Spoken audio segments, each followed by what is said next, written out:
Join the free Fresh from Florida Club at freshfromflorida.com and start creating the perfect holiday menu with local in-season ingredients. It could be the easiest decision you'll make all year.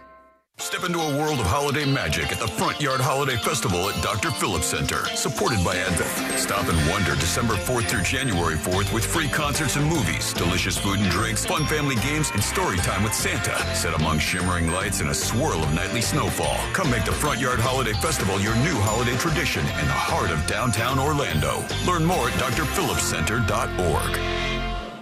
Christmas music playing right now on Magic 107.7. Feliz Navidad. Magic 107.7. It's the most wonderful time of the year. Orlando's Christmas station. Historic utility rate hikes are coming, the biggest in U.S. history, but you can fight back with Solar Source. Whole home solar from just $89 a month. No money down, guaranteed performance and maintenance included. Save up to 40% on your power bill immediately. Solar Source is trusted by NASA, Disney, and over 70,000 homeowners. And you could get exclusive savings when you tell them Jack from Real Radio sent you. Visit solarsource.com/monsters or call now and lock in your rate before energy prices soar. Retail therapy can turn to physical therapy after you fall and hurt yourself at a store. If you've suffered a slip and fall injury, call Fair & Farah. Our team of investigators will find out if the property owner is responsible for whatever caused your fall. We know that witnesses can vanish, evidence can go missing, and accident scenes can change. So contact us immediately. The sooner we're on the case, the better. You may be down, but that doesn't mean you're out. Fair & Farah. Orlando. Hey Orlando, Joe Rossi here for Greenway Kia. As the year winds down, here's something to remember. Kia sells more vehicles in Central Florida than any brand except one. So if you're shopping, chances are you're already thinking about a new Kia. Greenway Kia is closing out the year with savings up to $12,000 off MSRP and one of the area's biggest selections of new Kias. Shop hundreds of new Kias online at greenwaykias.com. I'm Joe Rossi, and I want to see you in a Greenway Kia. Example stock number 17479, offer expires 1526. Remember that meal you made last Christmas? The one that everyone still talks about? The one with Fresh from Florida sweet corn and sausage stuffing and strawberry parfait for dessert? Of course you do. That's because you're a member of the Fresh from Florida Club. You went to freshfromflorida.com, created a menu from your favorite recipes, and saved it as best Christmas dinner ever. This year, you'll go online, open up that menu, and bam! You've made that meal that everyone is talking about again. The Fresh from Florida Club. You're not just creating menus, you're creating memories. Overheard at the Hard Rock Bet Party. Hey, y'all see Hard Rock Bet has new promos daily? Y'all looking for me, John Daly? No, John. We're just talking about Hard Rock Bet promos. So not me, John Daly. No, promos daily. Like bonus bets or profit boosts. That's my kind of promo. Hard Rock Bet Sportsbook. Roll with us. New players bet $5, get $150 in bonus bets if you win. Payable in bonus bets. Not a cash offer. Offered by Seminole Tribe of Florida. Must be 21 plus and physically present in Florida to wager. Terms and conditions apply. If you or someone you know has a gambling problem, please call 1-833-PLAY-WISE. Just call Mo, injured on the go. If you're in an accident, then you should just call Mo. Hey, just call Mo, just call Mo, just call Mo today. Car accidents are never fun, but Mo helps you get paid. Sung by a non-attorney spokesperson, Mo DeWitt, Orlando attorney. Hey, Florida drivers, the holiday season is upon us. When celebrating, always plan ahead and know all your options. If you drink, don't get behind the wheel. Instead, designate a sober driver or catch a ride service. And if you are the designated sober driver, commit to staying sober. Besides, a DUI could cost you $10,000. Not exactly the best gift you could give yourself. Celebrate responsibly and remember to drive sober or get pulled over. This message brought to you by the Florida Department of Transportation. It all comes down to this, folks. Yep, the entire season is on the line. But my throat has officially thrown in the towel. Sounds like you need Vicks VapoCool drops. They're max strength and vaporize sore throat pain. Whoa! These VapoCool drops hit fast. Speaking of fast, did you just see that play? Yeah, he vaporized that ball. That pun should have come with a penalty. Vaporize sore throat pain with Vicks VapoCool drops. Use as directed. Trajan Wealth, your trusted local fiduciary advisor. Visit TrajanWealth.com. Coming to you live from the JustCallMo.com studios. Injured on the go? Just call Mo. Need help after an accident? Visit JustCallMo.com or dial 1-800-CALL-MO. This is WTKS-FM HD1 Cocoa Beach, Orlando, an iHeart radio station. Guaranteed human. Someone's going to get offended. It's just the way the world works. So to hopefully save everyone a little time and or energy, here's this. The opinions that you hear are those of the host and callers, and not those of iHeartMedia, its management, or advertisers. The News Junkie is on. The three best friends you never knew you had, running through the most viral stories of the day. The News Junkie Sean Wasson with Sabrina and C-Lane. It is Monday, December 15th, 2025. Lots to get to today, from Rob Reiner murder details to a hero stops a terror attack in Australia, and there is currently no suspect in custody after the Brown University shooting. Plus your calls, dispatches, emails, texts, and more. Sabrina is out. Hello, C-Lane. What's happening? Josh is with us. Good morning. And hello to you. You can join us on the show today. All you have to do is send us a dispatch. Go to thenewsjunkie.com and record on your first dispatch today. You can also watch the show on YouTube and twitch.tv/thenewsjunkie. Your message is rolling right to the studio in real time. How's everybody doing on a Monday? Pretty good. Yeah, good. Pretty good. It's hat day. Yeah, it's hat day. Yeah. Three dudes with hats. Uh-huh. Nothing big going on here. Just three guys with hats. Yours is not as cool. No, I don't have one of those. I wasn't delivered one by Santa Jack at the radio station just yet. I was just really pleasantly surprised that not only does this hat fit my head, it's a little loose. They did that on purpose. I was floored. It's like how Magnum condoms aren't really as big as you would think they were. You know, it's one of those things where the hats come a little larger, so you go, whoa, all right, well. Yeah, you're right. I want my skull to be gigantic. Well, you want your hat to be a little bit looser so you don't feel like your skull is gigantic. No, I like a tight-fitting hat. I'm gonna throw this in the dryer or iron it or something. No, man, just have a little ease to it. It doesn't need to be suffocating your skull over there. It looks nice. You both look great in your radio hats there, courtesy of our radio. I can see the confidence on a Monday. I can see the swagger a little bit. Yes. God, I almost called off today at the last minute and just said, nope, not going to do it because something's been going on. C-Lane diagnosed me already, so I think I'm good. That seems like fairly legit. But I keep having this thing where I get all dizzy, specifically when I go to lay down, like if I'm trying to lay down at night and I put my head upside down, it's like, woof, like I get all dizzy. Well, don't put your head upside down. That's one thing I've tried. I have. And then in the middle of the night, you just hate when people would do that to you. Like, you're like, oh, it hurts when I do this. They're like, don't do that. Have you tried not being depressed, dummy? Like, yeah, okay. No. Genius. Didn't even think about that. In the middle of the night, don't do the song.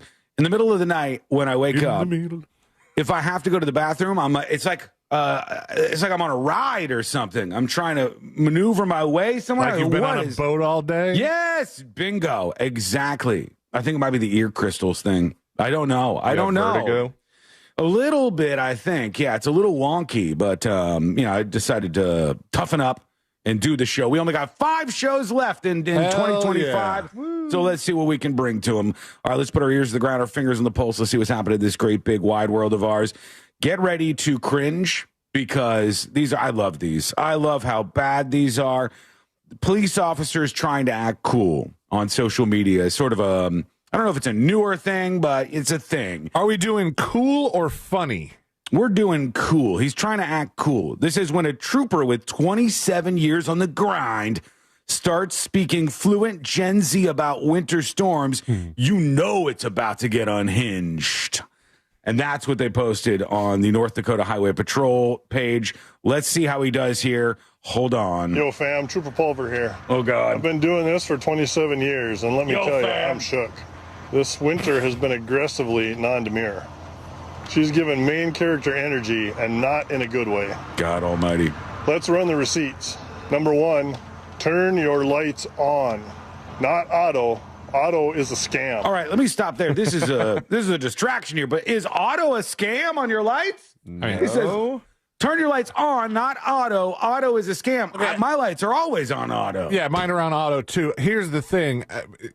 Calling it a scam seems slightly inaccurate. If you're trying to convey that auto doesn't always work, like maybe in certain rain situations where your auto is only focusing on how bright it is outside. Yeah. And so, like, you know, those weird thunderstorms where it's raining, but it's bright out and there's rainbows everywhere, but your lights don't turn on automatically. It's weird to call it fake, though. That would be auto not working the way that you would intend for it, but it's not a scam.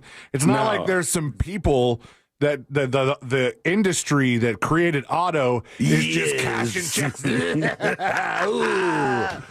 You know, they'll never know. It's like, okay, good one. You really got one over on us. Anyhow, that's a little side quest there on the Gen Z cringe thing. Clear your whole whip. I'm talking windows, mirrors, roof, all of it. Roof. Stop rolling out with that little I tried peephole, like you're playing peekaboo with traffic. And then your roof snow launches onto my windshield. Something people actually do? So cringe. I don't know. Maybe like the guy. It's snowing so bad there in North Dakota. These poor people. He showed a picture of a car where it looks to be that somebody only cleared the snow for the driver's part, leaving the rest of the windshield obscured by what looked to be like 8 inches of snow at least. I can see myself being, if I had to work early in the morning, being a little lazy and just making like a little hole. Like a porthole? Just good enough. You stop at the first stoplight and all of the snow just shifts off of your car onto the car that's in front of you at the stoplight. I could see him getting mad that you don't clear your whole whip or whatever the hell he tried to say. Slow down. These speed limits were made for sunny days when the roads aren't iced like a grocery store sheet cake. You hit black ice at 6-7, you're one yee away from yeeting into the ditch. Okay, I'm done. Yeah, I mean, I think I've lost the safety message at the center of this. For the first half of that video, I didn't actually know what the message was about because I was so distracted by him trying to shoehorn in every Gen Z thing he had on a list somewhere. Yeah, until you got to the yeet yourself into the 6-7 Do ditch. they not have one more, like, charismatic officer that can be doing this? They picked like the dullest guy on the force. I think that's the point. Totally 6-7, a peekaboo. Frozen worse than a grocery store sheet cake. He's a little slow, this cop, but he was giving it his best. He was trying all he could, and there he is, trying to deploy Gen Z slang. Kids, what do you think? Hit us up with your thoughts. Send a dispatch over at thenewsjunkie.com. Quick note, it's finally live, friends. The Roast event is available as a video on demand on thenewsjunkie.com. It's up there. It's waiting for you. It's been edited. It is beautiful. I mean, it's already there, so we can't undo what we've done, but we probably should have put it up after the show. Mm-hmm. Why? We're going to get preempted by our own content. Oh, well, that's going to be better than whatever we come up with today, probably. Oh, what are you talking? Listen to the first third of the roast, and then come back to us, and then go back to the final third of the roast. You'll get the strongest content there. You'll get the best of the best of the best, the winners and losers. It's all available for you. And if you want to see all the stuff that was cut out, because I didn't want people going, oh, Sean got offended by some of the jokes and that pussy decided to cut a bunch of stuff out of the roast. It's all up there. Watch the regular video. That's the edited one that Forrest and I put together after, we all did the event. And then there's the director's cut, which is the full event, front to back, nothing cut out of it. So you could see what everybody did that was, chopped out of the final product. Anyhow, go get it. You can watch it. If you buy it, you own it for life. If you're an annual Secret Show subscriber, you will get free access to it. It's up over on thenewsjunkie.com right now. But the big story that has everybody kind of just trying to deal with the whiplash this morning is all of a sudden, C-Lane started texting last night in a thread with Josh and I. It's like, you see this story about Rob Reiner found dead at his house? And I thought, oh, my God, Rob Reiner, okay. I mean, I remember Rob Reiner from all sorts of stuff.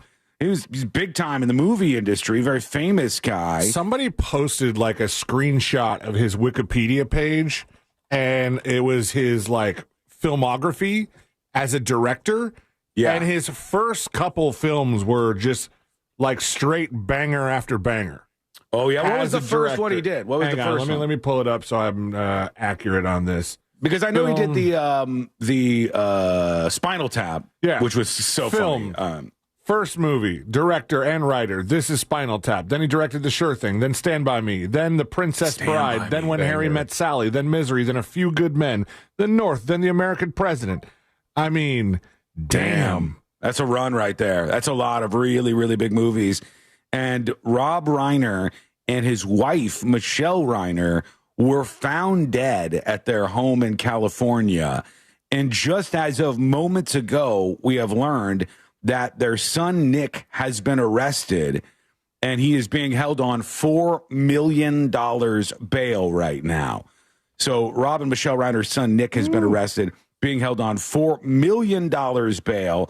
And I guess he has some history with drug addiction. Homelessness. Homelessness. So, like, he's had some issues in the past, the son of this Rob Reiner guy. And I don't know what led to any of this, but they said there was some sort of fight, and they may have had their throat slit, which is just unbelievable to consider. I've got some of the press conference they threw, and I think in this case they didn't even have anybody in custody. So let's see what they said. Hold on. All at once. All at once. Family member is being interviewed in connection to these deaths. Can you confirm that? And is that family member being cooperative? There are going to be many family members interviewed. I'm not going to confirm whether someone's being interviewed at this time or not. We're going to try and speak to every family member that we can to get to the facts of this investigation. Chief, why are you not looking for a suspect? I'm sorry. Chief, why are you not exactly looking for a suspect? Are you confident you know who did this? We have not identified a suspect at this time. Well, then shouldn't you be looking for one so these neighbors aren't worried about their own lives and their own safety? Well, slow down there, pal, all right? He's like, shouldn't you be looking for one? Yes. Well, I guess they were. I guess it was plainly obvious when you went into this place what was going on there, that the son of Rob Reiner and his wife ended up attacking them. And we don't know exactly why. We don't know what was happening there. I think his assistant, this is so weird. This is how weird Hollywood is. His assistant showed up at the house and learned with everybody else that Rob Reiner had been killed. Like, your boss, when you're an assistant for him, like, is no longer alive, and he's in the driveway and they're filming him here.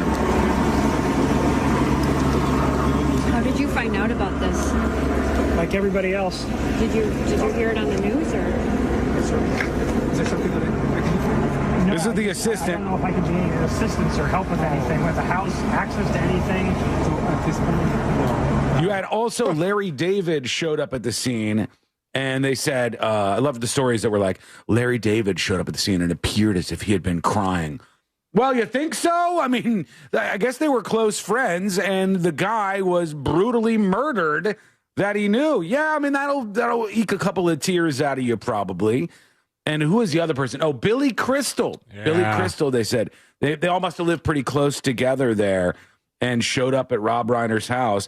The story says Rob Reiner and his wife Michelle were the two people found dead Sunday at a Los Angeles home owned by Reiner, according to law enforcement. Do you think neighborhoods like that, they're just full of celebrities, have one of those garage sale days?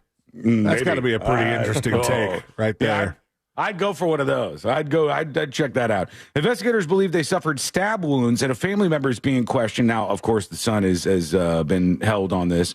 The Los Angeles Fire Department said it responded to a medical aid request shortly after 3:30 p.m., found a 78-year-old man and a 68-year-old woman dead inside. So that was at 3:30 or so in the afternoon, and Rob Reiner and his wife were dead inside the house, and all the rest of it they're trying to figure out right now. And now, they believe there was some sort of heated argument, though. Well, yeah, now that there's little things like trickling out, TMZ's reporting that some people said Rob Reiner and his wife Michelle and their son Nick attended Conan O'Brien's Christmas party Saturday night.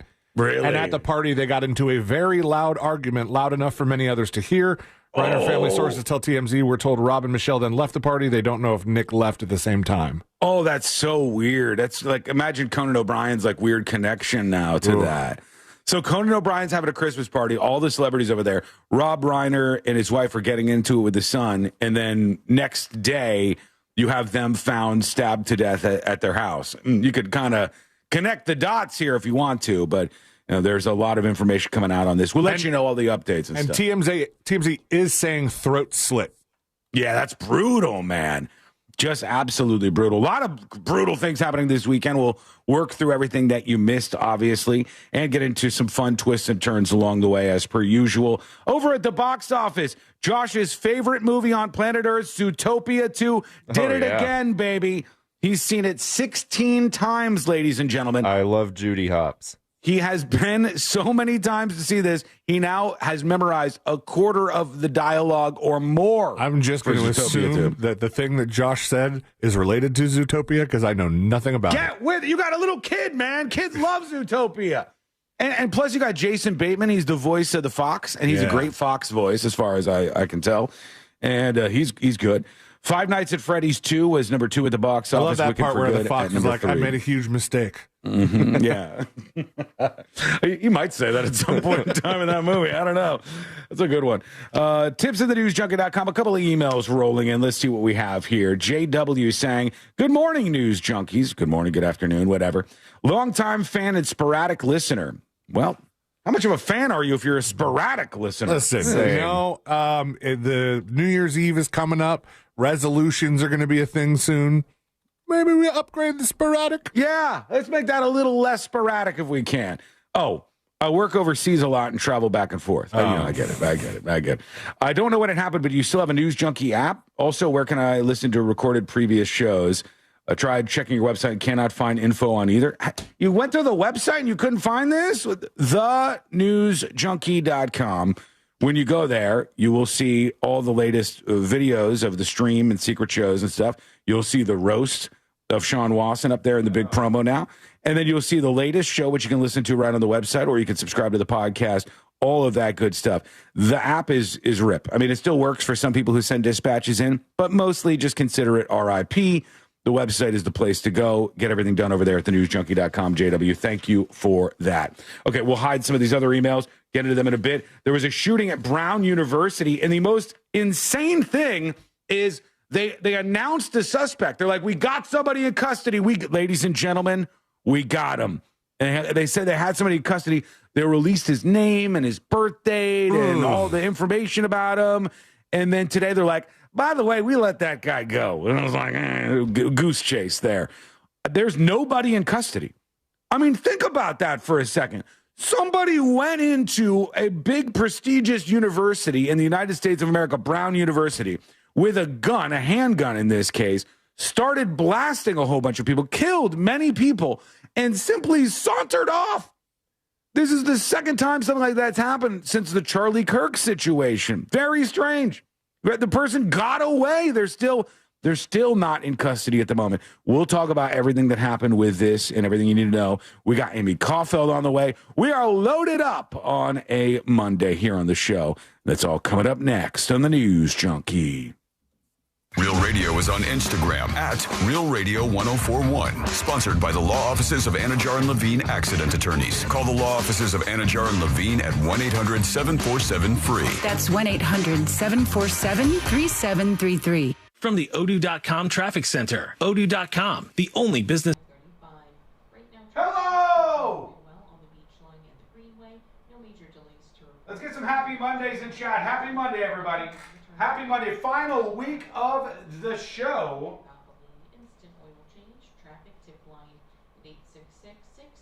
Rob Reiner's story is crazy. Getting a lot of people who are like, I don't really agree with his politics, but it is sad that Rob Reiner died. Getting a lot of that chit-chat going on. BJ's members get up to 25% off grocery store prices every day. When I think about people like Rob Reiner, I could give a shit less about their politics. I'm like, what did this person create?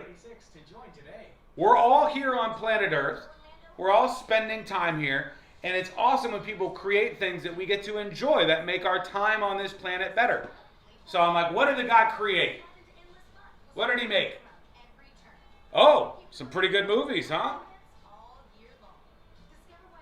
We'll get more details on that as the show rolls on today. I think there might be a press conference about the arrest of his son, maybe what this fight was over, etc., etc. Glad to see C-Lane is back after being fired. It was a quick recovery. We told him, you give us C-Lane back or we're not doing this. Now, unfortunately, because of the fight, they have fired Sabrina, which is why she's not here today, unfortunately. We lost one, but we gained another. Plus, we got Creamy, the cameraman, who's back and on the case today. He's running the camera. Things are going well. He hasn't screwed up yet, but it's early. Florida strawberries are in season and full of flavor. First in the market, fresh in the stores, and ripe and ready to sweeten. I have no clue what their politics are. It seems kind of weird to me to even be aware of that kind of thing for random celebs. It's just pretty online people because Rob Reiner would tweet a bunch of political stuff. But to their credit, okay, to their credit, most of the people on the right that I've seen talking about this are being nice and decent about a person who has died, which is quite novel in the world of politics in 2025. Imagine that, even if they are saying, like, didn't agree with his politics, but never want to see somebody tragically killed like this. At least they're saying that. I cannot say the same for the inverse, i.e. after Charlie Kirk and all that stuff, or anybody else who dies politically. So that is, I think that's good. Glad Creamy survived the weekend. He did. He helped me put the final touches on the roast. By the way, grab it. I think you'll like it. I want to recommend this. If you like go for walks or you have a decent commute, pay for the $5 audio version of the roast. The audio sounds great. Everything sounds really, really well mixed. You'll get the full experience and you can kind of stop, in between and get it in chunks and stuff. I think that would be a great way to digest this. Now, don't get me wrong, the video is beautiful, but I think the audio could be good too. They're both available over on thenewsjunkie.com. You buy it, you get it forever. Alternatively, what a great time to sign up for secret shows. Sign up for annual secret shows and you get access to this VOD and any other VODs in the future. Go get that roast. I guarantee you will laugh. All right? I guarantee you will laugh. Or that's a self-report. Listen to the roast for C-Lane's laugh. That alone is worth it. Oh, my God. Thank God. You know what I mean? I love when you have somebody with a loud laugh. I like that. It's like, okay, all right. Not laughing at nothing, but just like a nice, boisterous laugh. 2 minutes and we're back live. Tommy says, Rob Reiner talked about the insanity of Charlie Kirk. In essence, this is not how we should act, praised by all political stripes. He did, you're correct. I saw that. I thought that was great. I think that's how everybody should be operating. I think politics shouldn't matter when somebody has their throat sliced at their house. It's terrible and tragic and violent in every way. Politics are nothing. Like all these things that people obsess over, identity, like people who their entire identity is politics or their sexuality or whatever. All this is fucking rubbish, man. Be a unique individual and then treat people like unique individuals and mourn people, for God's sake. It just so happens that if you're celebrating somebody's death, you might just be the bad guy. Now, how the hell do they not have anybody in custody after this shooting at Brown University? After this attack at Brown University? How do they have no one in custody? What is happening? What is happening? We're coming back, baby. Hang on. Here we go. You are the fittest of the fit. Only one of you will leave here with an iFit contract for $250,000. This is when mindset comes in. Someone will be eliminated. Pressure is coming down. This is Trainer Games. Watch it on Prime Video starting January 8th. Hey, everybody, it's Chuck and Josh from the Stuff You Should Know podcast, and it's that time of year again when we knuckle down to do our annual holiday episodes. We collected our best past classic holiday episodes and compiled them into a 12 Days of Christmas Toys playlist that the whole family can enjoy. That's right. Maybe you missed it the first time we detailed the history of Beanie Babies, Monopoly, or yo-yos, and a whole lot more. So open your free iHeartRadio app, search Stuff You Should Know, and listen now. Do you own a small business? A seismic shift is coming. It's time to get super sure.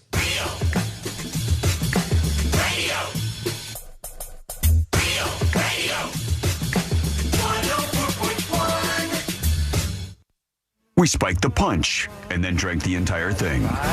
This is the news.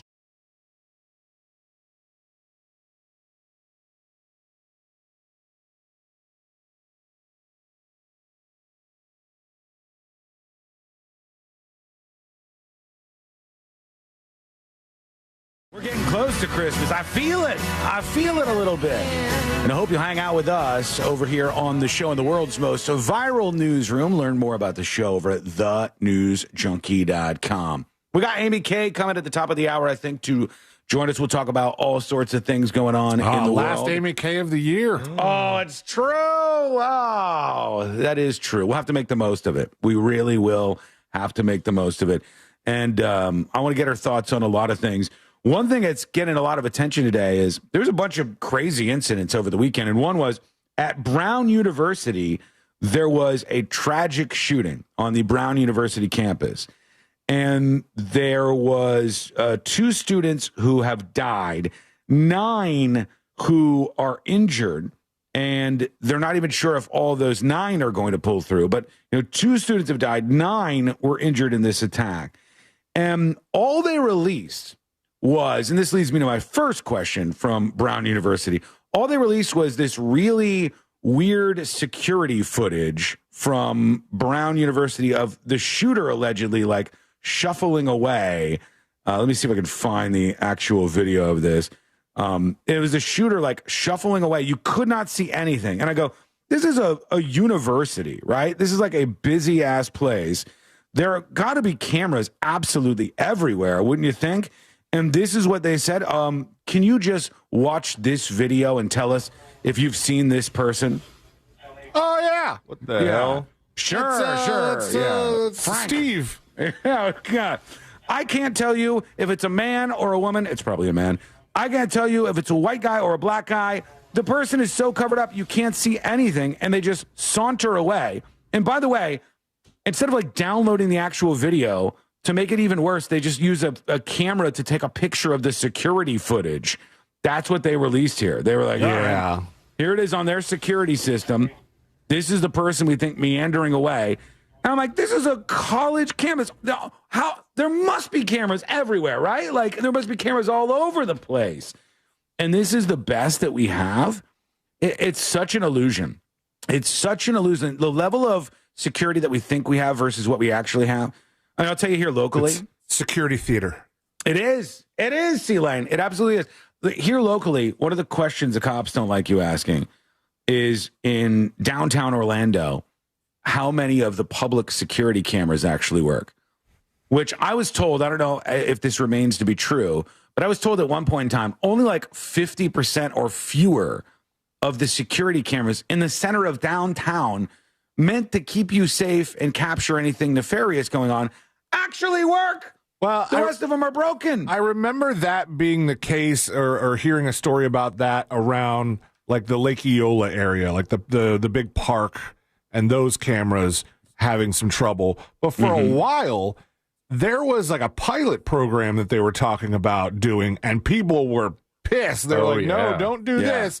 They Amazon wanted to come like test their technology, and they needed a city like a testing ground for this facial recognition stuff to sort of track people from camera to camera. So if there was something that went down, the computer automatically would find, well, this person was on this camera before and this camera before and this, without having the manpower of going through all the footage and trying to find each little place that the person was. I think most people just assume that's what's happening. All people heard was facial recognition, and they said, absolutely not. Right. Yeah. Afterwards, they'll all complain like I am, where they'll go, is this the best we have? We don't have any information on this suspect. How could we let them just slink away into the day? And yeah, I mean, but it's got to be better. I mean, it's got to be better than this. It can't really be that this is all we have. How could it be that you can do things like, I mean, even the Charlie Kirk thing is crazy, that the guy, Tyler Robinson or whatever, showed up in an event, fires off a shot, kills Charlie Kirk, assassinates him in public in front of like hundreds of people, and then leaves. And then jumps off the roof and like leaves into the woods, and then like a whole week or something goes by before they catch this guy. This guy went into a school. Stashes grandpa's rifle. Like the thing I'm watching, by the way, people in chat, stop saying this guy walks like me. It's just a guy walking, okay? This guy is just walking along. There's no cops anywhere in sight. There's nothing. There's nobody around him, nobody cuffing him, nobody running up, no blue lights, not a damn thing like that. And he just got away. How can that happen? Public, their help is being sought in trying to find who this person is. And how did they make the mistake of doing this whole ass press conference where they named a shooter? They told us all about the shooter's background, and they're like, oh, whoopsie. That wasn't the right guy. We made a little mistake-a-rooney. Our bad. That all seems really, really messy to me. I mean, the whole thing has kind of been wild. There was even another moment. Let's see. Did I keep this? Yeah, I think I did. This is the president of Brown University, and the press was asking her questions about the shooting that had happened at her university. A mass shooting, almost double-digit people injured, 2 people dead at the very least. And this woman knew like nothing. She knew nothing about what was going on. Let's see. Hang on. I'll be right back, and I'm catching up right now. President, with all due respect, 6 hours after this shooting, and you said you don't know what was going on in that classroom? How does that happen? Were they taking an exam? Were they meeting for a club? I don't know. 6 hours later, and you're the president, and you don't know. I do not know. Well, that's kind of concerning. Yeah, I would say so. Because, like, anybody else concerned by this? Yeah. What's going? Why is it so easy to get away with this stuff? Good on him for asking that. The press are feisty today. Yeah, first it was over in California with the Rob Reiner stuff, where they were saying like, well, if you don't have a suspect, shouldn't you be looking for him? And then this guy talking to the president of Brown and going, President, how do you not know 6 hours later what was going on in the classroom? You can't even tell us if they were taking an exam. The only thing I could take away from this that's kind of good is I do appreciate in some weird way that she didn't just lie. Because everybody just lies. And she could have been like, we're aware of some of the activities happening on campus at that point in time. We don't want to say publicly just yet until we talk with law enforcement about exactly what was happening in that classroom. Well, but we'll be sure to share that with the press very soon. You know what you say when the answer is, I don't know.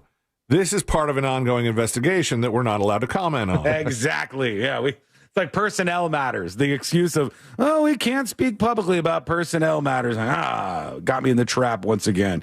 It's all very weird, very sloppy. It's kind of interesting to see it play out. But we're going to watch this. Who we need to be glued to right now is The Blaze. Because they're going to have their computer experts, match the gait of that. The chat said it was walking like you. I don't think that's the case. I don't think you made it, up north. You know what, The Blaze? You don't have any balls over at The Blaze unless you name the same person as the suspect as you did last time. We do. It's a 95% match. It's Shawnee Kirkhoff. We weren't positive last time, but for realsies this time, I think this is very, very accurate. We'll see. We'll see what's going on. There's a lot of things, as I said, happening today. The Rob Reiner case is very interesting because, like I said, I was talking in School Mike during the break. I go, I think this is such a weird-ass way to live. And it's only a tiny minority of people who live like this, and they're loud and obnoxious. And they make politics basically the center of everything about their personality. It's either politics or their sexual orientation or like what some identity thing becomes the center of their entire personality. And that's all they judge everybody else based on. And so Rob Reiner dies, and it's like, this guy was really political and annoying. And now I will tell you, it was beautiful to see in a weird way. There was a lot of people who said stuff like this. Like, here's some of the reactions. I disagree with so much that he says, but this is awful news. I will never celebrate the death of a political foe. Never, says another person. You really don't have to say that part even, I wouldn't think. I think you could just say, like, this is terrible. This is brutal. This is murder. This is murder equals bad. Be the brave people who say murder equals bad. And you compare this with, other times where people have died and they'd say, like, Trump next, do Matt Walsh next, and the celebrations that you saw after the Charlie Kirk stuff. Like, at least this is better for the people who are doing this. It's better to be like, hey, this was a human being. And allegedly, his son slit his throat at his house in L.A. I don't care if you disagree with his stance on gun control. It's like, how weird are you? It's a brutal thing. A dude died. Stop being like this. So it's good to see at least some people, even though they're couching it with, like, I disagree with so much that he says, at least not dumping all over the guy right now. So anyways, tough time for all involved in that. And we'll keep an eye on this. What I say is someone's held on $4 million bond, I believe. So, I don't know exactly how that's going to twist and turn, but we'll keep an eye on it. All right, what we're going to do is this. We're going to take a quick break. When we come back, we'll talk about what went down in Australia. And I got to tell you, a politician made a comment about this Australian attack. Whew. You got to hear this. On the level of tone deaf, I think this is registering at a 10. I think we're hitting a 10 on the scale. But I'll play the clip for you. Then we'll talk to Amy Caulfield. We have a lot going on today on a Monday here on the show. It's coming up next on the News Junkie. Coming up tonight on Real Radio at 7, it's a corporate time with Tom and Dan. Brought to you by MyEternalVitality.com and Modern Plumbing Industries. At 9 p.m., it's Real Laughs with comedians James McGill and Ken. And Real Music starts tonight at 10 on Real Radio 104.1. This weather report is brought to you by Mills Air. Happy Monday, Central Florida. I'm Fox 35 Storm Team meteorologist Jessica Dobson with a check of your forecast. And today will be a chilly day. Temperatures staying about 10 degrees below our average high for this time of year, with a high of only 65 degrees in Orlando. We'll see a partly to mostly clear sky. Some sunshine along the way just won't help to warm us up. Tonight, Orlando, a low of 50 degrees before we bounce back tomorrow with a high of 71, 78 for Thursday, and 79 by Friday. From the Fox 35 Storm Team, I'm meteorologist Jessica Dobson. This report is sponsored by Fresh from Florida. Can't decide what to make for your holiday dinner? Then join the free Fresh from Florida Club at freshfromflorida.com and start creating the perfect holiday menu with local in-season ingredients. It could be the easiest decision you'll make all year. Did you know that Mortgage Guy Don also does commercial and small business administration loans? If you have an existing SBA loan with a rate of 9% or more, then you are in luck. That Mortgage Guy Don can refinance your qualified high-interest SBA loan to a low fixed rate of 8.25%. Don't leave the money on the table. Get that money back in your pocket where it belongs by going to thatmortgageguydon.com. Don't miss the boat. Compare your quote with thatmortgageguydon.com.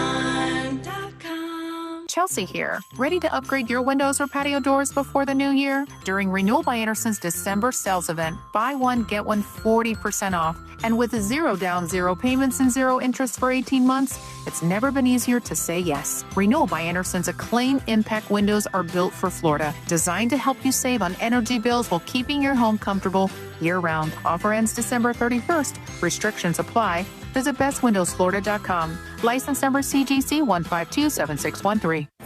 Now, hold on just a doggone minute. You're telling me every vehicle is a dime? Yes, sir.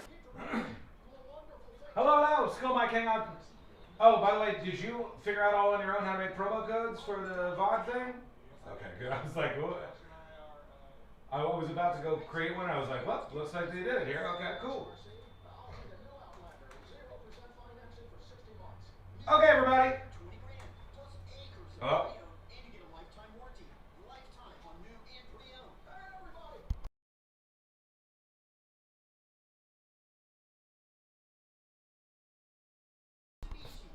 Hey.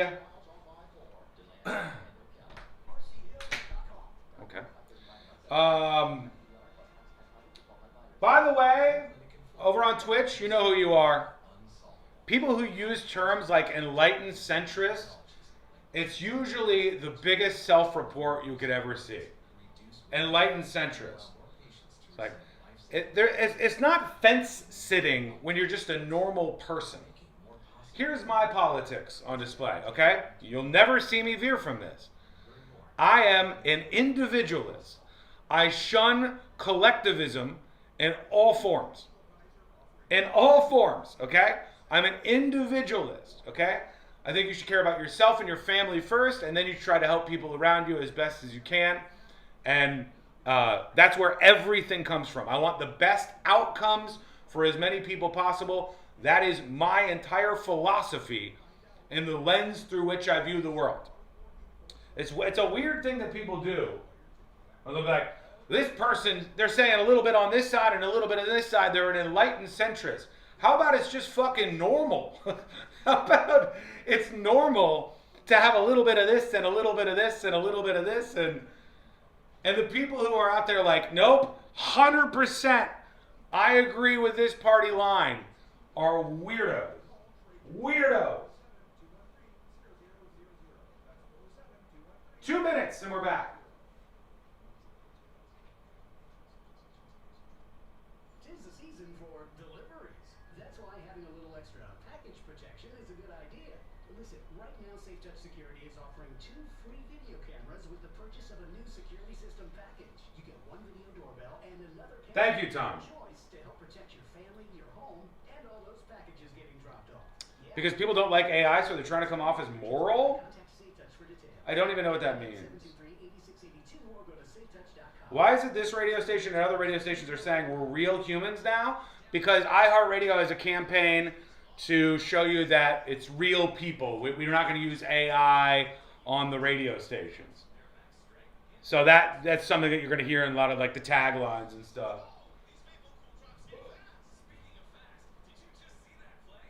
One minute. 1 minute. Sean is AI. No telling if real or not. You haven't seen me bleed, have you? Have you seen me bleed? That's how you would know. Thank God Elon Musk is creating a third party for the rest of us. Good luck with that. The stranglehold these lunatics have over our country. Abolish all political parties. Instill term limits. You get 1 term to make whatever you want happen. Immediately things would improve. Immediately. Coming back. Here we go. App is the #1 app for the holidays. Have a holly jolly Christmas. The amazing iHeart Christmas. And playlist you'll love all in one place. Open the app, search holiday, and let the festivities begin. Tired of spotting on your dishes, dry skin, or worrying about what's really in your tap water? Culligan Water is making a splash with solutions designed to bring cleaner, safer, and better tasting water into every home. Visit Culligan.com to get started. It's a crime to pay more than a dime. 1 dime down at RC Hill Mitsubishi in DeLand. Just go to rchill.com.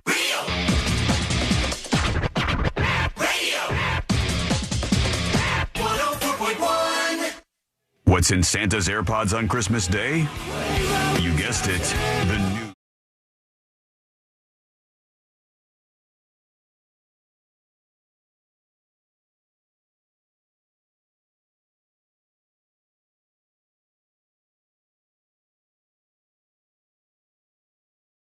Why listen to the same 3 songs over and over and over when you can hang out here and we'll talk about everything happening in the world, all the drama, all the slop, and everything in between here on the show. Learn more over at thenewsjunkie.com. Tell me what you think about this. I told you I had a clip for you that seemed a little tone deaf. And this is in the wake of this weekend. There was a terrorist attack in Australia, and it was bad. And Australia has like all of the gun laws you could ever imagine. They had a gun buyback program years and years and years and years ago. They had an incident in Australia that spurned a bunch of change on gun control, and they had a small enough of a population and few enough guns that they were able to eradicate a lot of the guns out of the country. And they remain one of the more locked down countries in terms of firearms out there. But the people who were responsible for this, some sort of Pakistani father and son combo who are murdering in the name of terror together, and they go out there with these weird-ass giant guns, and they started firing on these Jews who were meeting on the beach for a Hanukkah event. Just terrible, right? Terrible in every way. Shows you the problems with violence in the Islamic faith. Muslims continue to have these kind of issues among the radicals amongst them. Shows you the problems that Jews face all across the world. And it shows you that even countries with all the gun control you could ever ask for on your wish list still run into some problems like this. Now, the real key thing about this Australia terrorist attack is the hero guy who balls the size of wrecking balls, my friend. Like, oh yeah, goes. The dude was how like, mine still are for a little bit right now. It's swollen up. You got ice on there today after the vasectomy? Not today, but over the weekend. Yeah. So there's video of this attack, and it's just brutal to watch these absolute lunatics as they're just opening fire on these people on the beach, and some of them were standing up to these guys, even though they had no weapons. They had nothing. There's a guy who was just like standing up and pointing at them as they were firing on all these poor innocent people on the beach at this Hanukkah event. Eventually, the hero comes up, tackles one of these dudes, gets shot by the other one, and finally the cops get it under control. Terrible event, at least 15 people dead, 27 people in the hospital, and now the United States starts talking about this. And here's what Chuck Schumer said at his press conference. I mean, this just seemed a little weird to me, but oh boy, maybe I'm being particular. Here he is. And of course, I'm going to say a few words about the terrible shooting in Sydney, Australia. Okay? So, and first, of course, as I always say, no matter what, go Bills. They beat the Patriots today. It's a big deal. Oh, buddy. Why, bro? Why would you do that? You know what it's about? It's about the placement. Like, if you wanted to just start off the press conference and say, hey, everybody, I hope you're doing well despite some of the things we're seeing today. Good to see everybody here. By the way, go Bills. Love the Bills. Big fan. All right, now let's get on to some serious matters. I think the juxtaposition of the two things and the editing really did Chuck Schumer a disservice here, because it seemed like he was just finishing off what was to be a table of contents for what he was about to talk about at this press conference or whatever it was he was speaking at. Right. Because the on-screen graphic said something like he was talking about AI. If you roll it back a little bit, and of course, I'm going to say a few words about the terrible shooting in Sydney, Australia. Okay? It's like, all right, here I first, am. All right, there it is. It demands action on AI price gouging. So he's like, I'm going to talk about this. I'm going to talk about AI, and of course, I'm going to finish off with some words about the shooting in Australia. But first, go Bills. The Bills As won. I always say, no matter what, go Bills. Go Bills. They beat the Patriots today. It's a big deal. Yeah, it's tough. It's tough because I get what probably happened there. It was probably clipped, and he probably said it in like wider context. But still, put some time in between the two things. Space. It's a tough one. So there you go. Yeah, we'll get into more of the most important part of that. Bondi Beach. That's the beach where this all went down.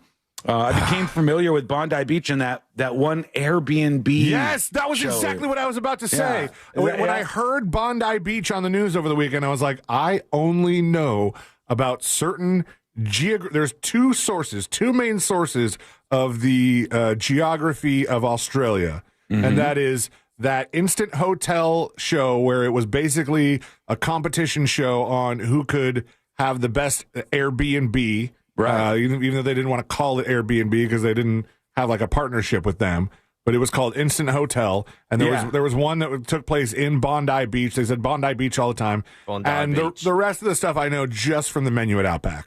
Yeah, Alice Springs chicken. Wouldn't know what Alice Springs is if not for Alice Springs chicken. Awesome Blossom. Wait, that's Chili's. Bloomin' Onion. I know about Australia's topography. It's a weird ass country because almost everything is on, I believe, like the southeastern side of Australia. That's where most of the population is. The center is like nothing. Yeah, the bush. It's like the human brain. They say we only use 10%. Like we only really use 10% of Australia.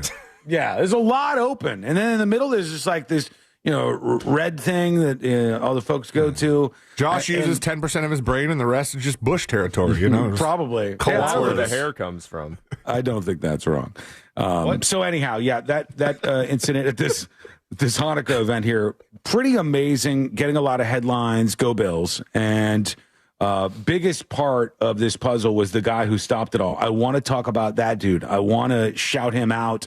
I want to give you all the information about him. We're going to do that a little bit later on in the show, if you don't mind. We also have, because it's Monday, Rate My Blank on the way. Ooh. And we'll take a look at it and officially launch it in the final hour of the show, the Power Hour. But just to throw it out there, Sealand was like, we have a Rate My Blank today? And I was like, no, what are you thinking? And it's Christmas. This is our final week of the show. Let's see your Christmas decorations for Rate My Blank today. All you have to do is go to thenewsjunkie.com. We'll go see where you can send a photo dispatch, upload a photo of your Christmas decorations so we can take a peek, get into the holiday spirit with you, and everybody else can see what you got over on the dispatches side of thenewsjunkie.com. So do give us a shot of that, and let's watch this together because this was maybe my favorite clip of the weekend. All right? It doesn't have enough audio for an opening clip, but did you guys see Trump at the Army-Navy game? No. Did you guys see it? I saw brief clips of it when I was watching it. They just kept showing him, like, saluting the guys on the sideline. Trump at the Army-Navy game was hilarious because he did the coin flip. And my guy, I think it will be a bipartisan statement to say, this is not how you flip a coin for an important football game, okay? Watch this. This was the actual coin toss at the Army-Navy game. I'll describe it for everybody else. Mr. President, would you do the honor? All right. Trump grabs the coin. You know, he grabs it with his fingers like, I would love to. I've never held less than $100 bill. He's grabbing, what is this coin? He grabs the coin and grabs it with his hand. Here he goes. What? He didn't even flip it. It's a coin flip or a coin toss. He did like a Mamma Mia pizza dough move. He did. But imagine, folks, you've got the coin in the center of your palm, and then you just kind of thrust it up in the air, and it never spins, and then it just falls flat on the ground. like perhaps Trump was betting on what the coin toss would be himself, and he's like, heads it is, and he just throws it down. It's like when me and my friends used to ride drop rides like Tower of Terror or Doctor Doom, and you would hold a quarter in your hand to watch it float up, and you just like see it move. He just throws it up. I'm not sure it tumbled a single time. I don't know if it ever tumbled over. I think it just went straight up in the air and then flat down on the ground. And nobody's going to challenge this, right? Nobody's going to be like, that was terrible. You even challenge a coin flip? Is there NFL rules that say, like, hey, listen, that coin did not flip? It's not a good coin flip. Just the way he grabbed it. Josh. I'm just saying, I know football. Tossed it up in the air. It's a coin toss. The worst. Yeah, he tossed it, but there should be more, like, to make things more fair odds-wise. That sucker should spin a bit, I think. Didn't happen here. We'll see what you think. Send a dispatch in if you've got thoughts on that issue, believe it or not, or anything else over at thenewsjunkie.com. Wait, is Army-Navy NCAA? Yes. Yeah, it's college, right? Yeah. Oh, you know what? Now Army college and Navy college. Okay, yeah, because otherwise it's kind of strange. But it's a big event every year that they do this, and they had a lot of people out there, including the president. He's just not great at flipping coins for these games. He's got to mix it up. Do you think maybe he switched it? Has he done a coin flip before? Like, is there precedent set here? And also, good question. Do you think perhaps, because it looked to be quite cold and he had gloves on, do you think maybe he switched up his tactics because it was harder to flip, do the thumb thing in gloves? Yeah. He had like a leather looking glove, like a solid glove. So maybe he couldn't flip it out with his thumb, and he just tossed it up in the air. It was kind of gentle, but maybe not great for the odds. I think if you're the president of the United States and you get to do the coin flip, you should add pizzazz that only somebody of your title can do. Spin. And so you should flip the coin and have it land right on the nuclear football. That'd be pretty sick. Nobody else can do that. Yeah. Let's see how he is at Obits. President Trump talking about Rob Reiner. And here he is on Truth Social. Trump says, a very sad thing happened last night in Hollywood.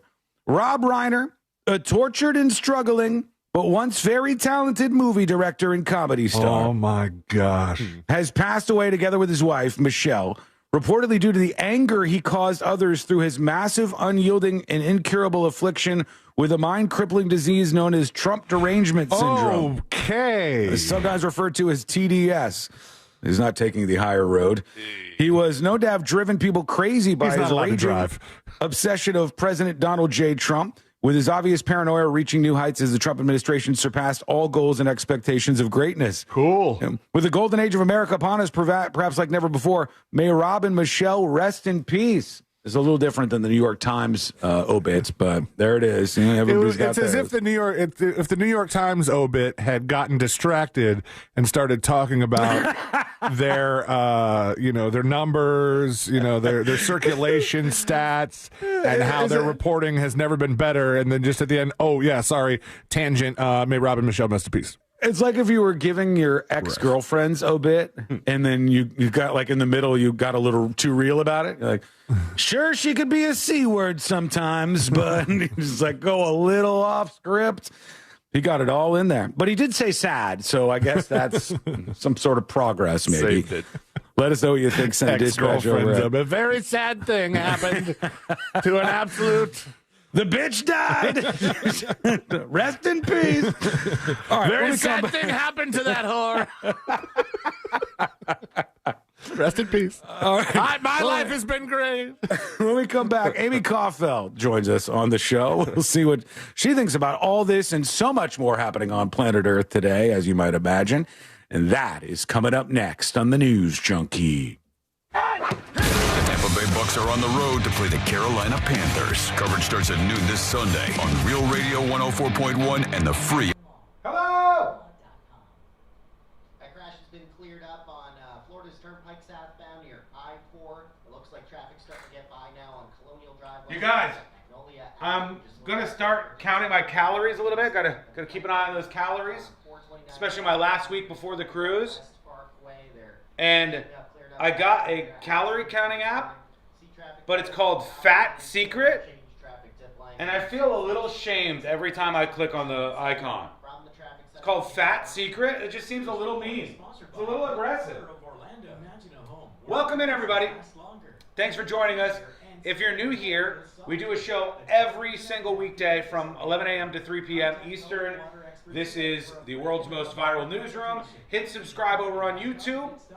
And by the way, I don't know if I'll do any videos over the break, but next year, videos on YouTube and Facebook will kick back up with the new setup, the new cameras tuned in.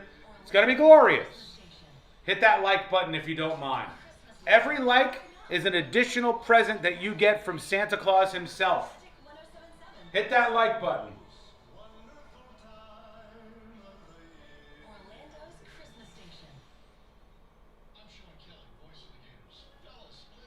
Did you buy your swim shirt? I have 3 of them. I did indeed. I did indeed. Though I'm not sure why, because I was partially convinced at 3:30 this morning when I woke up and I was doing the dizzy thing again. I was like, that's it. Brain tumor.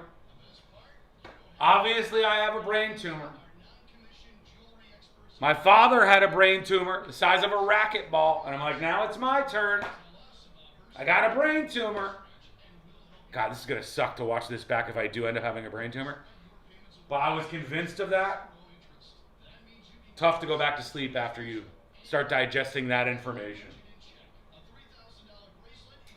Sean, the secret probably is the more calories you eat and don't burn turn into fat. I know, but here's the deal. On any given day, like a weekday, after the show, I have a half portion of sticky rice and some chicken, some grilled chicken with sriracha over it, and 100-calorie thing of pretzels. That's all I eat. That's at 3:15 p.m. I haven't had anything all day long. I have that. And then I have maybe a little snack, and then I have dinner. And dinner, usually Courtney mostly cooks pretty healthy stuff. But on top of that, I have shots of Tullamore Dew. I have whiskey shots. We'll go out and have 3 or 4 shots or something like that. But I'm not even really even drinking that much back here. I'm like, where are these calories coming from? Are they coming from the brain tumor? Weight gain. Brain tumor. 2.5 minutes and we're back live on the show, everybody. Sean, there are weird vibes in the air causing headaches. Well, the good news is I don't have a headache. I almost never have headaches. And that's one of the symptoms that you have a brain tumor. So far, so good. Blood pressure meds or muscle relaxers can cause that dizziness? Here's my question for you, friend. Can THC cause it? Because I have my THC before I go to bed. I have like 5 or 6 milligrams of THC. I have it right before I go to bed. And I wonder if that could be to blame.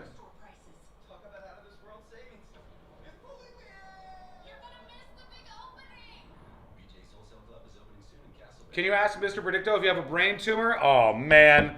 How you going to do this to me on a Monday? Mr. Predicto, in all of your wisdom, do I have a brain tumor? It cannot be determined at this time. Mr. Predicto, do I have a brain tumor? Everything points to no. Yes! Finally, Predicto! With some good news. Friends, Amy Kaufeld is going to be popping on right here on the grid. This is her tech guy who's getting Amy K all set up and ready to go. Let's go over the headlines with her and see what's happening in her world. You have the droopy eye thing going on? No, I don't. I don't have the droopy eye thing. Will anybody second that? Have my eyes been droopy, yes or no? Droopy yes or droopy no? We're coming back on the show. Ho. EasyCater, the easy, rewarding way to order food for work. Order now at easycater.com.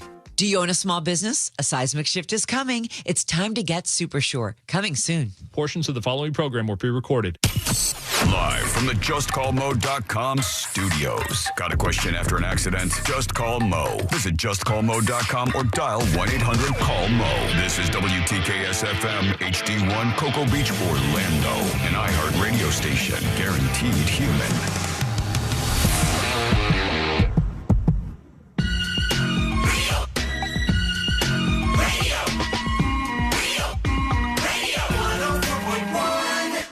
Turbo Man, Tickle Me Elmo, and this year's #1 gift, the news.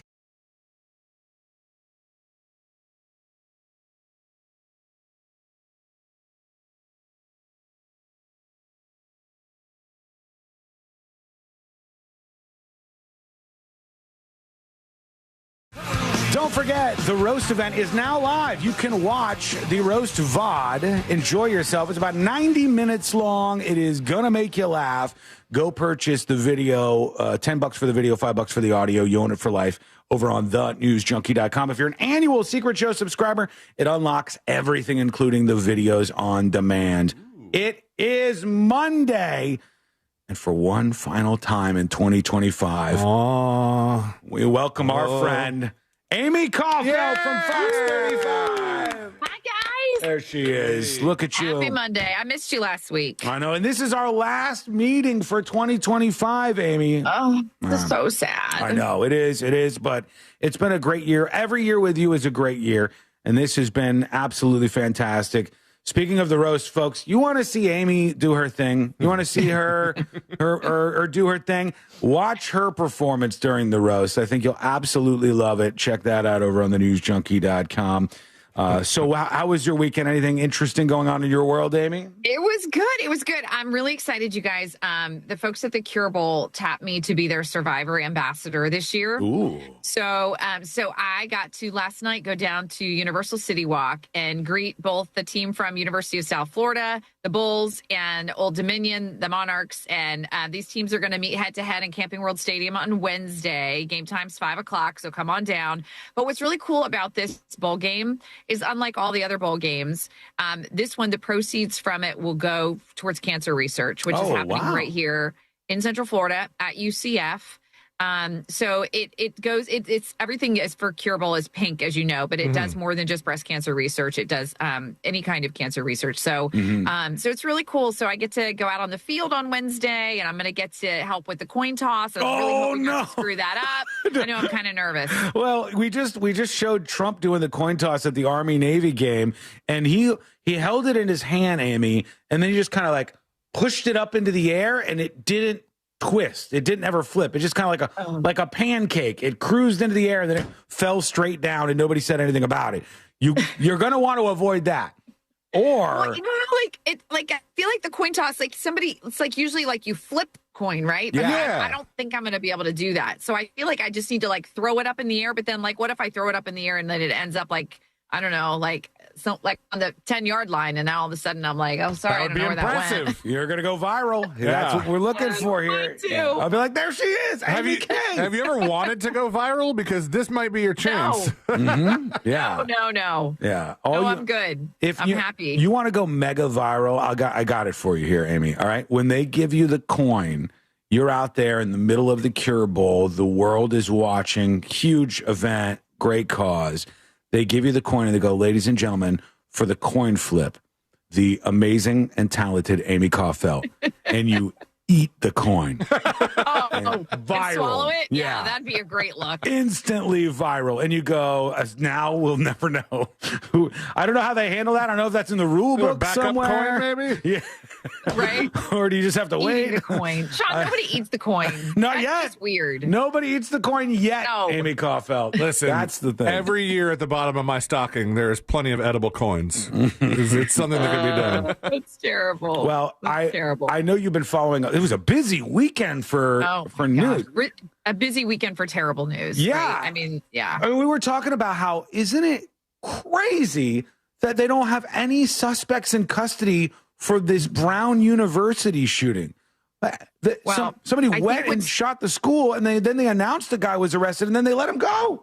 Yeah, and that's disturbing. And if that guy had nothing to do with this, Sean, I don't know what's going to happen. But if I were that person, I can tell you there would be some lawsuits flying. So, So you got to feel for somebody who gets pulled into, a case that has really maybe nothing to do with them. I don't know. Did they just not? I had heard this morning that they said that the DNA did not match. Okay. That the DNA from this suspect, he wasn't a suspect, person of interest that they pulled in did not match. And apparently he was like, it wasn't me. So I don't know.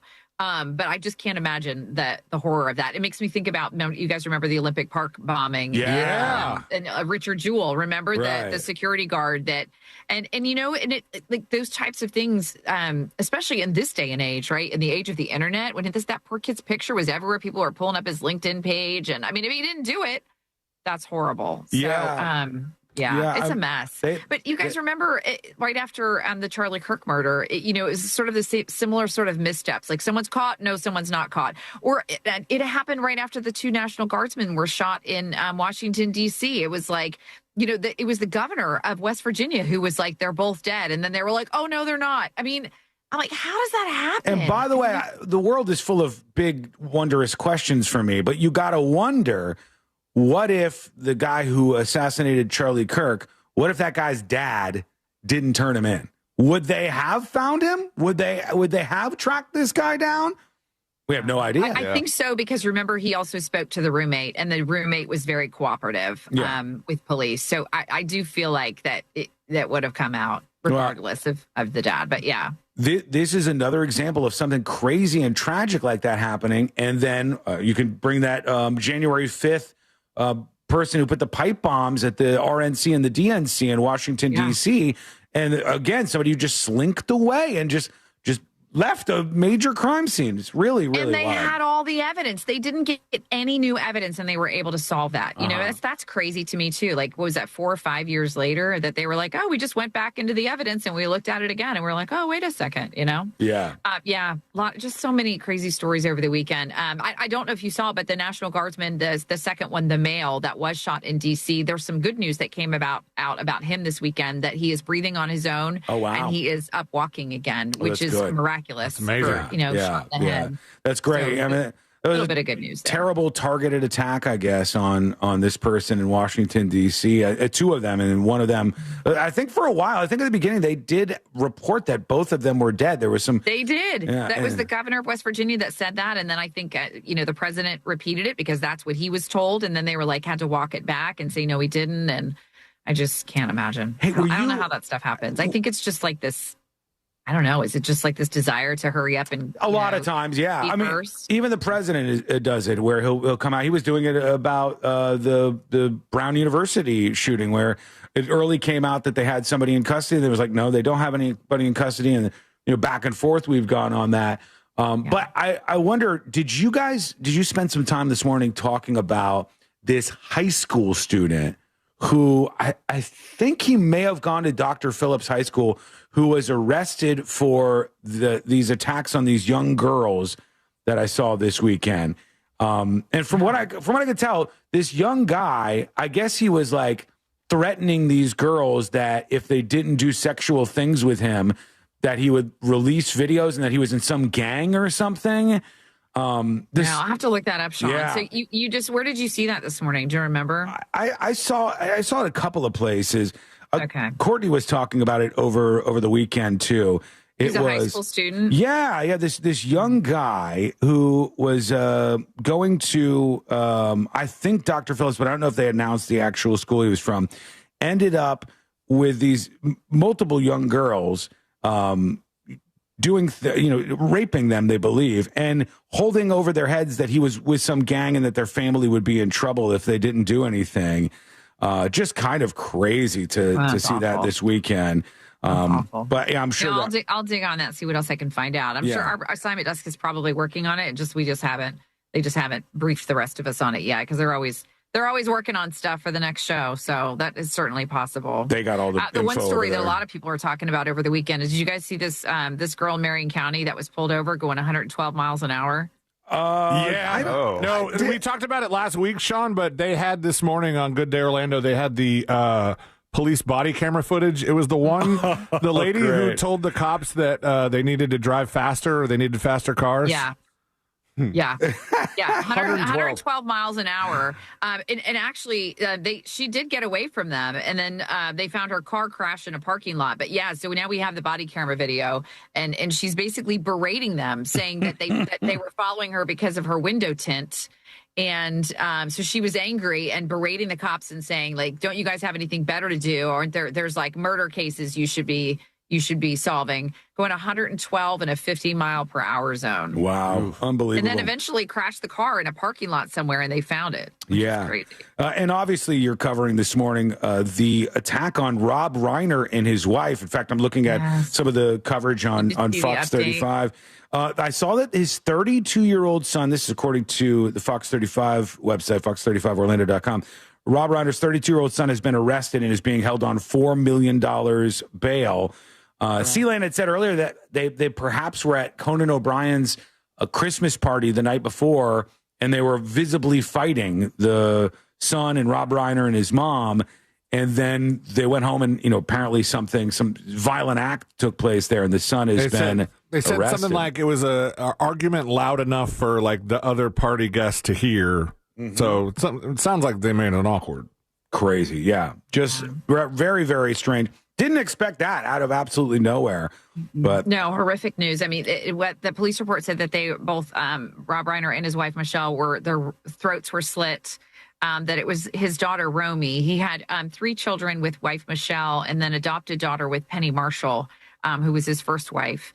But he apparently, the daughter Romy lived right across the street and came over to check on them about 3:30 in the afternoon yesterday, which had been Pacific time. and found the bodies. She's the one who called for an ambulance, but I think they were already gone, and I don't know. At this point, we don't know how long they were gone. But initial reports were that that this other son, 32-year-old Nick, was being looked at. And I don't know if you guys remember, there was that Rob Reiner actually made like a documentary about his own son and just the amount of times he had been to rehabilitation. Yeah. It was well over a dozen times going to rehab and didn't want to go back to rehab and ended up homeless and said, I'd rather be homeless than go back to rehab. And I mean, I don't know what types of drugs or substance abuse was going on there, but obviously it was bad. Yeah. I mean, we're going to learn more about this, I'm sure, as time passes, because it looks like this happened in the middle of the day yesterday or at some point during the day yesterday. And Rob Reiner and his family are just all starting to, Rob Reiner's family that remain are starting to react to this.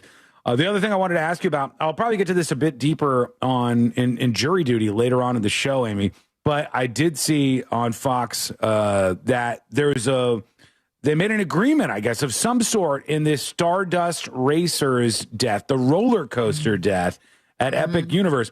Do we know if this family got a payout? Do we know what happened? What we do know, Sean, is that, they're not going to talk about it if there is a settlement, right? Yeah. Usually part of the settlement is usually what is called an NDA or a non-disclosure agreement, that, yes, we will settle this with you. And part of that is that you don't talk about it anymore. So we'll see what happens, and we'll know if nobody's talking. So, but yeah, at this point we don't know.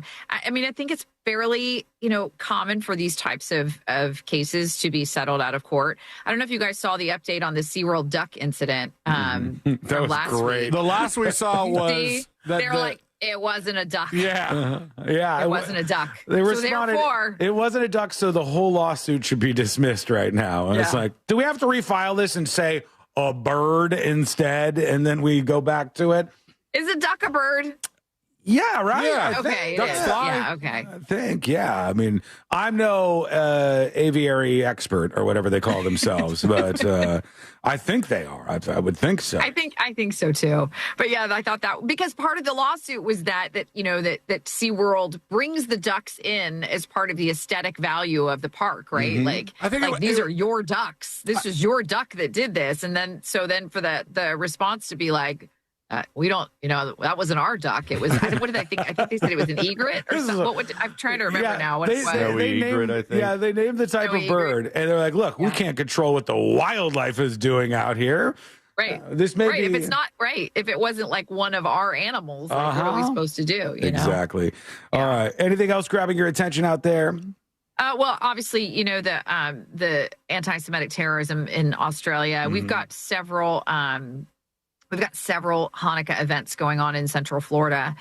We did hear from some of the rabbis in Brevard County yesterday, just talking about how disconcerting this was. As you can imagine, there are more Hanukkah celebrations going on tonight, so you can anticipate that there will be added security for all these folks who are in the middle of their holiday celebrations. It's truly horrific. Yeah, it's truly horrific. And then as you guys know, by now it was a father and son. Potentially responsible. The father was killed, and the son.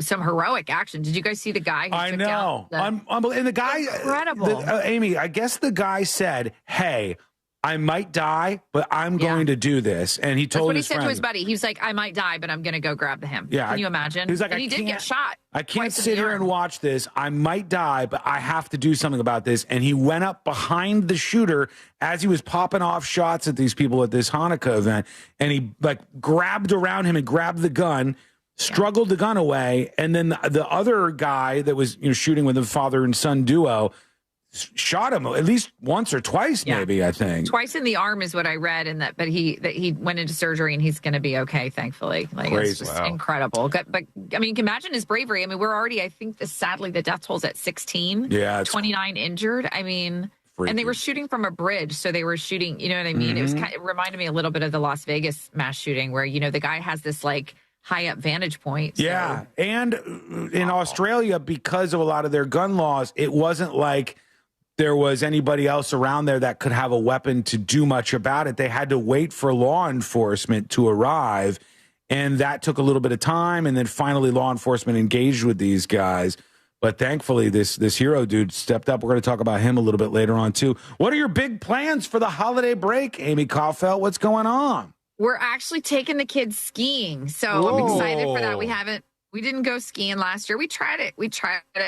Go once a year, which is, you guys know, it's not easy from Florida. So, we're going to take the kids skiing. So that's our big plans for the holiday, and excited about that. So I've never been snow skiing. It snows. What are you doing for New Year's Eve?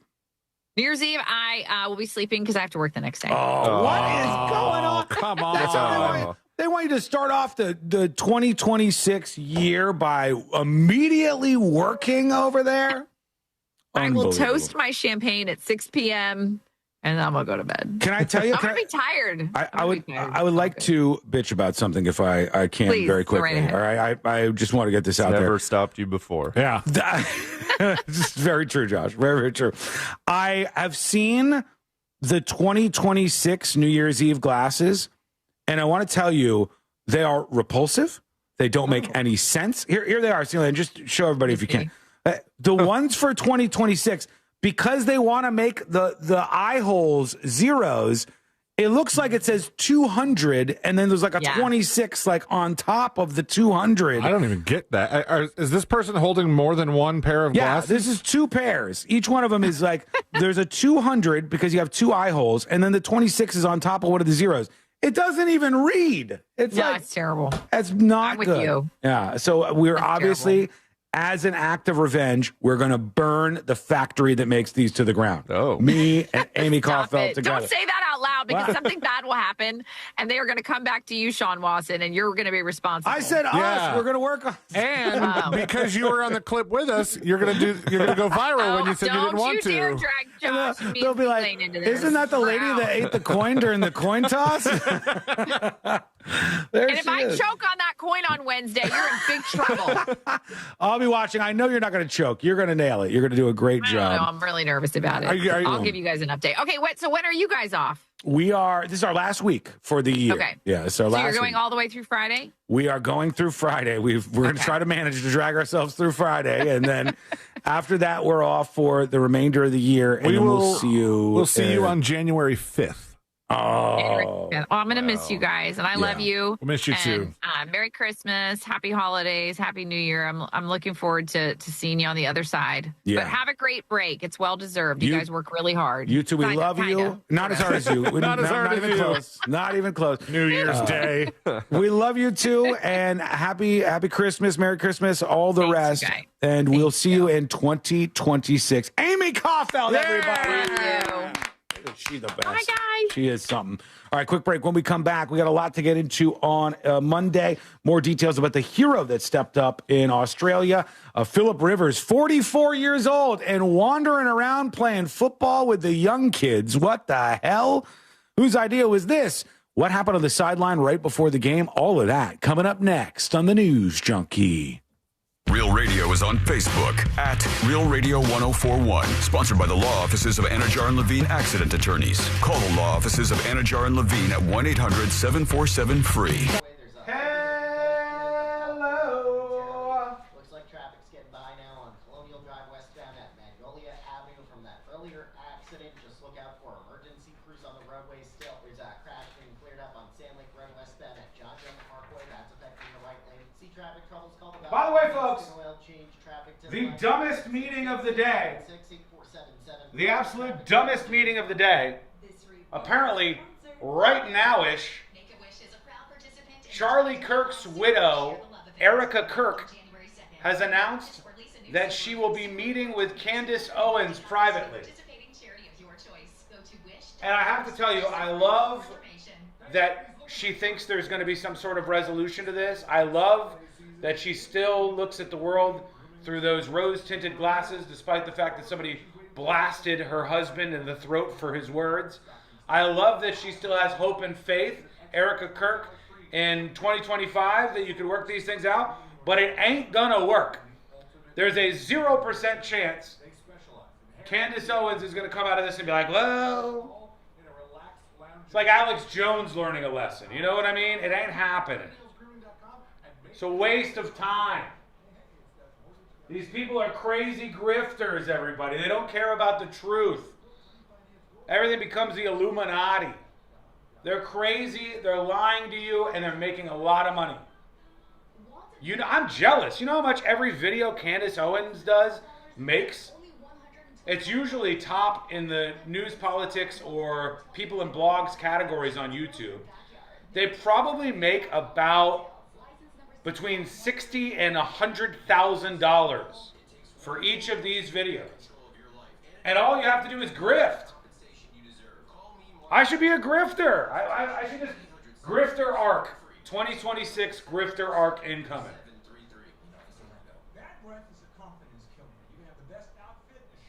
4 minutes and we're back live on the show. Thank you, Nick. Thank you, Cosidious. We'll get to that when we come back for sure. Secret tape recorder? That'd be interesting. Candace Owens found out that Erica Kirk is really John Benet Ramsey. I mean, nothing is out of the question anymore. Like, I wouldn't be surprised if the next twist is actually, after our meeting, it's become clear. Okay. Arnott says, I used to like Candace. Don't go full grift. It's so easy and tempting to just pick up like any of these channels and go full grift, because in the news politics world, everybody wants the grift. You want the slop.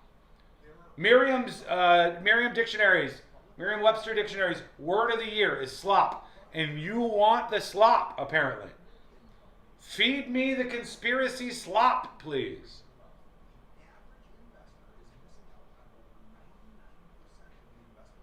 Reverse engineer the algorithm and hack the planet. Yeah. That's the same amount Sean makes off of our likes per episode. If I was making money off of your likes per episode of this show, I would be fucking starving. Feed me. Feed me. Like the video right now over on YouTube. For just one like a day. I think their meeting will be scissor grind crazy. Jesus Christ, dude.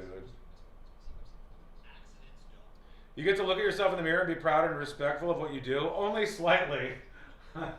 Only a little bit. But for me, I think the grift is always a bubble. Like, I want to do long-term stuff. And I'm more interested in making videos on the viral news front, which I think is like not oversaturated. And I think I could pull in way more normies if I can finally get the format down and start pumping out some content targeting that audience on YouTube. That's the goal for 2026. Is Sean gifting the rose for Christmas? Yeah, you get gifted it if you sign up for an annual Secret Show sub. You get a gift of the roast if you sign up for an annual Secret Show sub. Get it right now on thenewsjunkie.com, everybody. All right, we're coming back. It's about to get dirty and grimy.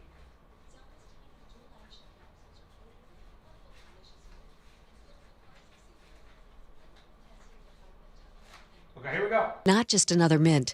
Zellman's tiny dual-action capsules are coated with powerful, delicious mint and filled with parsley seed oil, clinically tested to fight the toughest offenders. Garlic, onions, coffee, even smoker's breath, all handled. With Zellman's, you get the confidence of fresh, clean breath that lasts for hours, because your breath should be as fresh as your food. Zellman's is only available online, so go to Zellmans.com, that's ZELMINS.com, and use code FRESH for 15% off your first order. That's ZELMINS.com with code FRESH for 15% off your first order today. Backed by a 100% love it or your money back guarantee. Keep the holiday soundtrack on everywhere. Frosty the Snowman. Open the free iHeartRadio app and listen to Magic 107.7, Orlando's Christmas station. On the go, tap the holiday banner or just search holiday. And you'll see customized stations like iHeart Christmas Classics, iHeart country Christmas, and tons of playlists to set the mood. You've got enough to do. Let us handle the music. Open the free iHeartRadio app now and start listening. Do you own a small business? A seismic shift is coming. It's time to get super sure.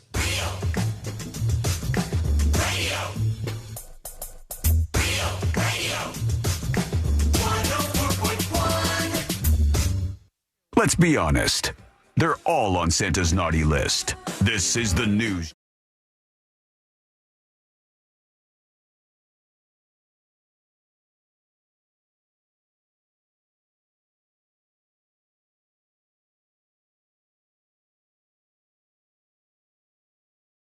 Available, a 90-minute comedy special, The Roast of Sean Wasson, that's me, and I think you want to check it out. If you purchase it, you get the director's cut, which is a fully uncut version. Fully uncut! Oh, my What's he God. saying? And you can get that over on thenewsjunkie.com. Annual Secret Show subscribers. It, as always, will be part of your subscription, and any further VODs you'll get access to as well on thenewsjunkie.com. Philip Rivers was out there playing football with the kids this weekend. It was like when Grandpa goes out to toss the ball in the front yard when Christmas dinner is being made. Yeah, but in this case, Grandpa scored a touchdown. Grandpa scored a touchdown and did pretty damn well out there. Uncle Rico. Yeah, he was full Uncle Rico. I loved how there was a moment, I don't even know if I could find this, but there was a moment where Philip Rivers is out in doing the press for his comeback at 44 years old in the NFL, and somebody goes, "What do you weigh?" And he's like, "I have no idea." He doesn't know like any of the stuff you might know. Who cares? And he's an old man out there on the field. Here he is, all dressed up and ready to play on the sidelines. The 44-year-old took to the field. He was started, and I think he's one of the oldest players to ever play in the NFL.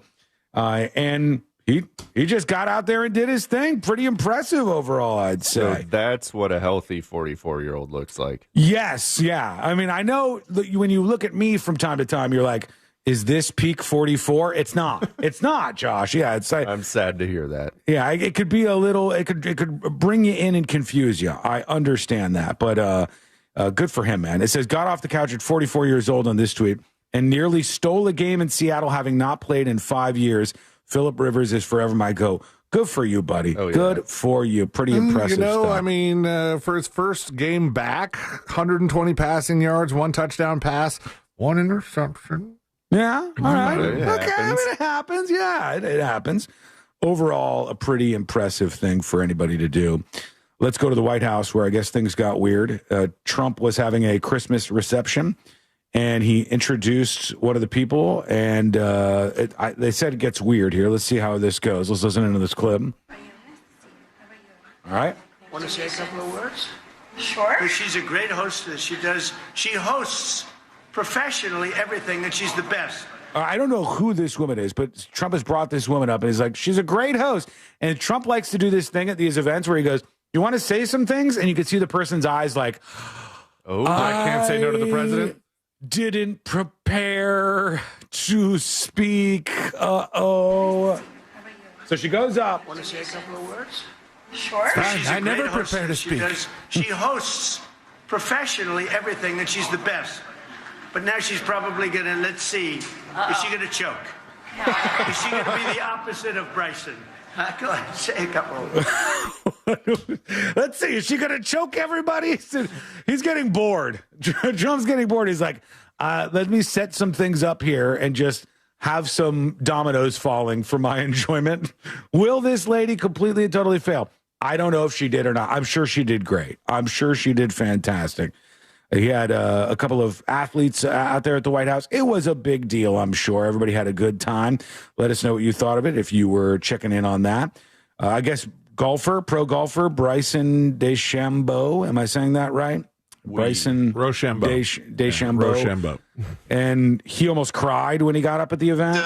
Soft. When I was a kid, I never imagined that I'd even be up here. How is this even possible? So it's been a beautiful moment. I'm going to cry, actually, because I don't even know why I'm up here speaking. He hasn't cried in a long time. No, not since he's not a big crier. Not since the U.S. Open, but he makes other people cry. I got to tell you, Slaps him on the back. Ain't that right, Bryson? I like the back hit right here. Boom. Boom. There you go. Just a little hit on the back after this for Bryson DeChambeau, which I guess if you're a golf fan, you know exactly who that guy is. It's when he slapped him on the back like that, I felt like I was watching SNL. Like the guy that does Trump just go, hey, you know, he doesn't cry much, hasn't cried. Slap him on the back, crier. All right. I was talking during the break a little bit. I was like, what a absolutely useless thing. But I guess Charlie Kirk's widow, Erica Kirk, is going to be meeting with Candace Owens privately today at some point in time. Oh, and somebody that should be public, though. Yeah, somebody said she should record that. I would like to hear it. I'd be interested. But I don't think anything good will ever come of this. Like, you're never going to get one of these crazy grifter conspiracy people and get them to go, you know what? We had a conversation and I figured it out. It's not in her interest to do this. She makes a ton of money, and I mean a ton, probably, I guess 60 to 90,000 per YouTube video on these ones that are like some of the top videos in the news and politics category. Damn. Probably $60 to $90,000 in some of these bigger videos with 5 million views. So she makes money serving this slop up to these people. There's no way she's going to come out and be like, I talked to her. It turns out it was the furry guy. It was, yes, like that's who did it. And nobody else. I don't know why I kept saying Mossad so many times, but the Jews did not do this one. French Foreign Legion didn't do it either. That's right. Yeah, they took some blame, though. We need somebody who has, like, really good dirt on Candace Owens. And even if that happened, it would, unless it was just like, life change, cancelable. But I think even some of the stuff that would cancel a normal person, she would be like, either embrace it or just call it fake news or whatever. Yeah, of course, yeah. Nobody's going to be rational when it's not in your business model to be rational. Like, just these people aren't doing it. It's so easy to be a grifter. It's so easy to do it. I would be the most successful grifter of all time if I just went full-fledged. I can't do it. I would feel like a loser at the end of the day. But stop gobbling it up. Everybody who's watching this crap, stop doing it. Stop doing it. I would be a rich loser. You're right. That's why it's so tempting. Josh, I'm like, God, all I had to do. Laying on a bed of money going, what a loser. I'm making money snow angels in my loser bed. It's nice while you can get it, but let us know what you think. Give us your thoughts over on thenewsjunkie.com. When we come back, we'll see who's going to do the next episode. You never know around here. You never know what's going to go down. And you never know what kind of stories you're going to get, right? It could be so true. Anything, absolutely anything. I wonder where she's spending Christmas. We're about to find out. We're about to find out. Jules. Will J-Lo make an appearance as she usually does in Josh's version of the next episode? It's coming up next on the News Junkie. Real Radio is the Jim Colbert Show. You have a good turtleneck head. I do not think I have a good turtleneck. Well, hello. Hey, thank you to everybody who has entered Rate My Blank for today. And Rate My Blank is when you send us a photo dispatch, and whatever it is, we rate it. For today being Christmas, this week Rate My Blank is Rate My Christmas decorations. Or for you Jews, we'll look at your Hanukkah stuff too. All right? I'm down to look at whatever. You can take a photo of it and then upload over on thenewsjunkie.com. You'll see where you can upload a photograph. And we have a prize. We have a prize for you if you're the winner. Hang on. Celine, what are these gift certificates we have? Hammer and Nails, $80. All right, very cool. Hammer and Nails. Hammer and Nails. Get your hair done. Get taken care of. $80 at Hammer and Nails. If you have the best Rate My Blank, which is just take a photo of your Christmas decorations and show us.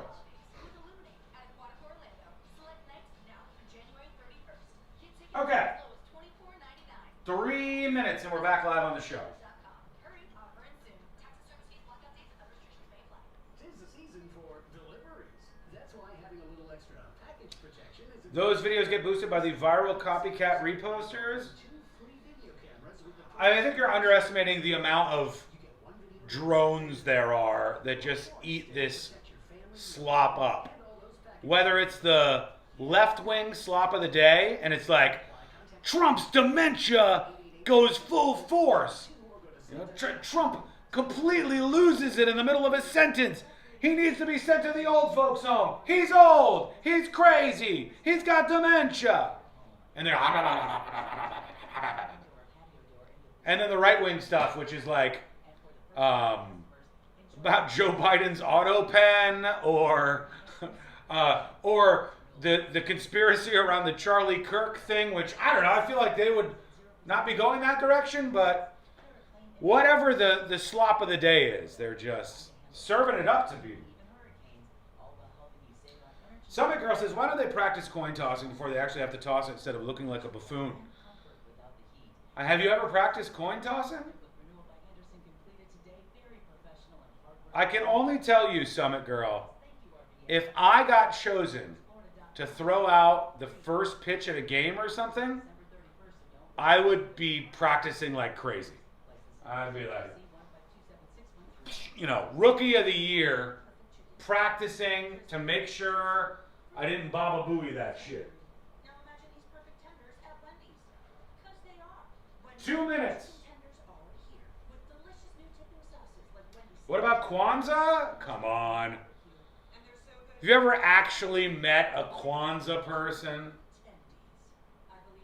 Have you ever met a person celebrating Kwanzaa? I feel like it's really political people. 90 seconds. Make Sean the official bartender at a sports game? I'm pretty bad at bartending. I'll just be honest with you. Hunter Biden's laptop? They might still be talking about that.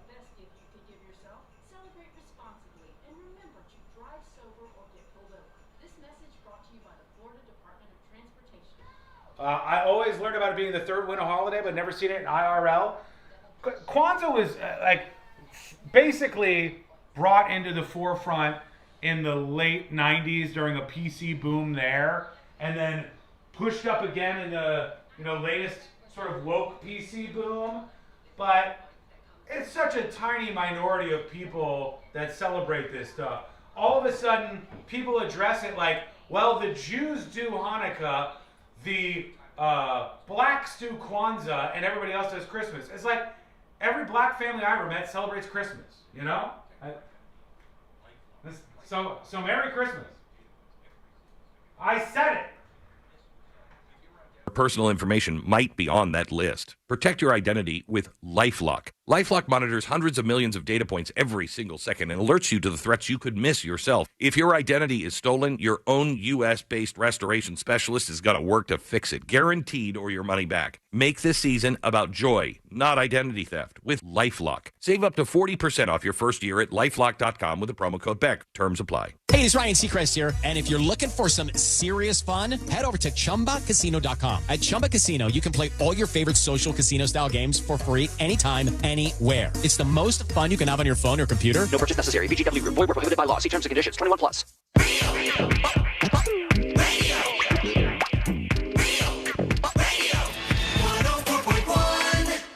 They drink and they know things.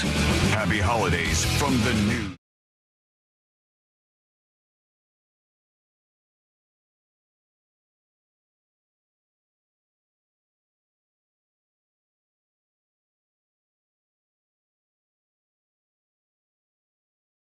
Final week of the show live in 2025, and be along with us for the journey. We're going to do our annual award show, which I'm going to try to polish up a little this year. I think I've given it like 5 different names over the years and swayed it around a lot of different directions. I got a better format for it. I think we'll do that on Thursday or maybe Friday, not sure. All right, yeah. But we'll have our annual award show for all the craziest moments, funniest moments of the year.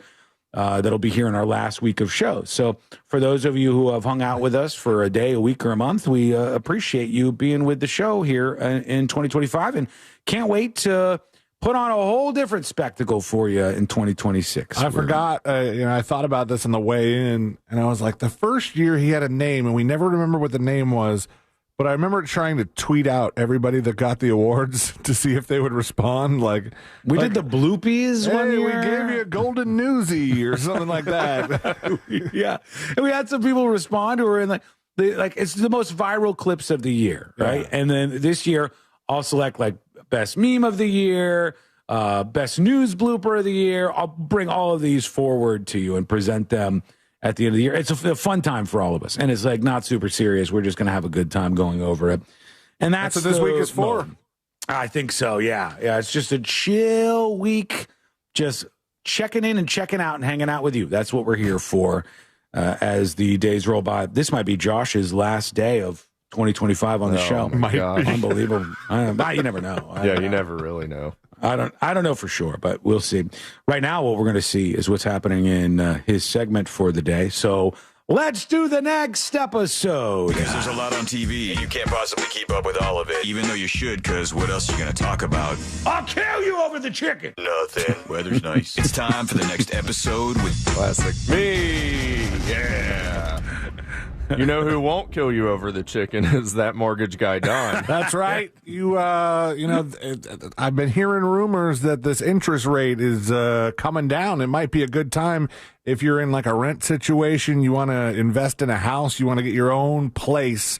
You call that mortgage guy Don up or go to thatmortgageguydon.com. If you already got a quote, go to the compare quote calculator. He'll see if maybe he can get you something better. But, the interest rates, like I said, coming down. And maybe if you're in a place already and you think I'd like my payments to be lower, I'd like not, so much of this is interest. It seems like I'd like less of it to be like that. Well, talk to that mortgage guy, Don. He'll also help you out with a HELOC if you want to take some money out and make some improvements on your property.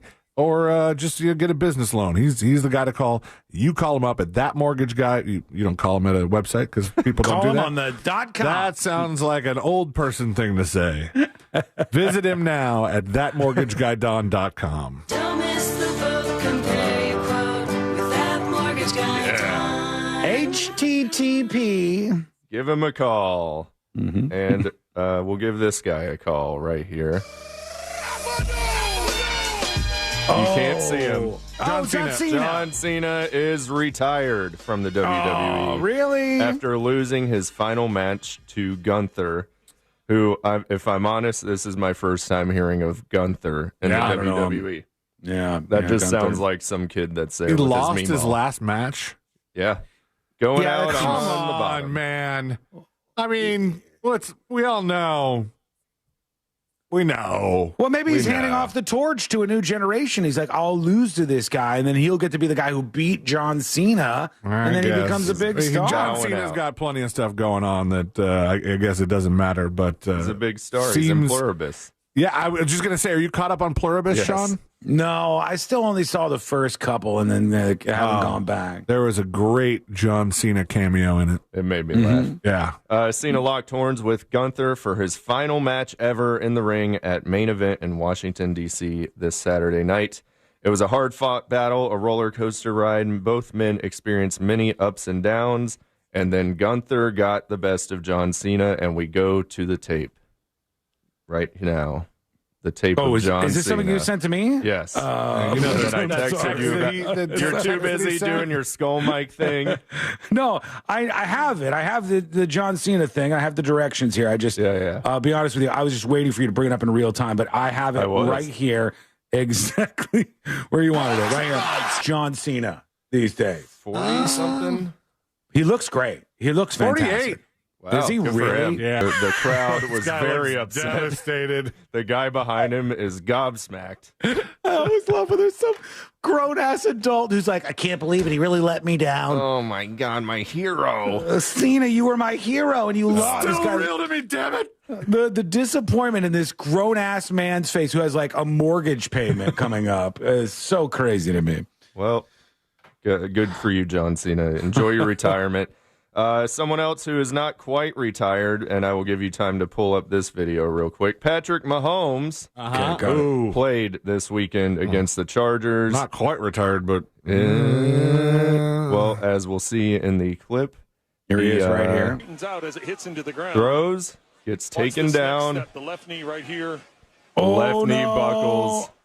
ACL done. Oh, that's not good. This next step, the left knee right here. Oh, yeah, it's not good. He led the Chiefs against the Chargers 16-13 in the fourth quarter, and that is when his knee gave up.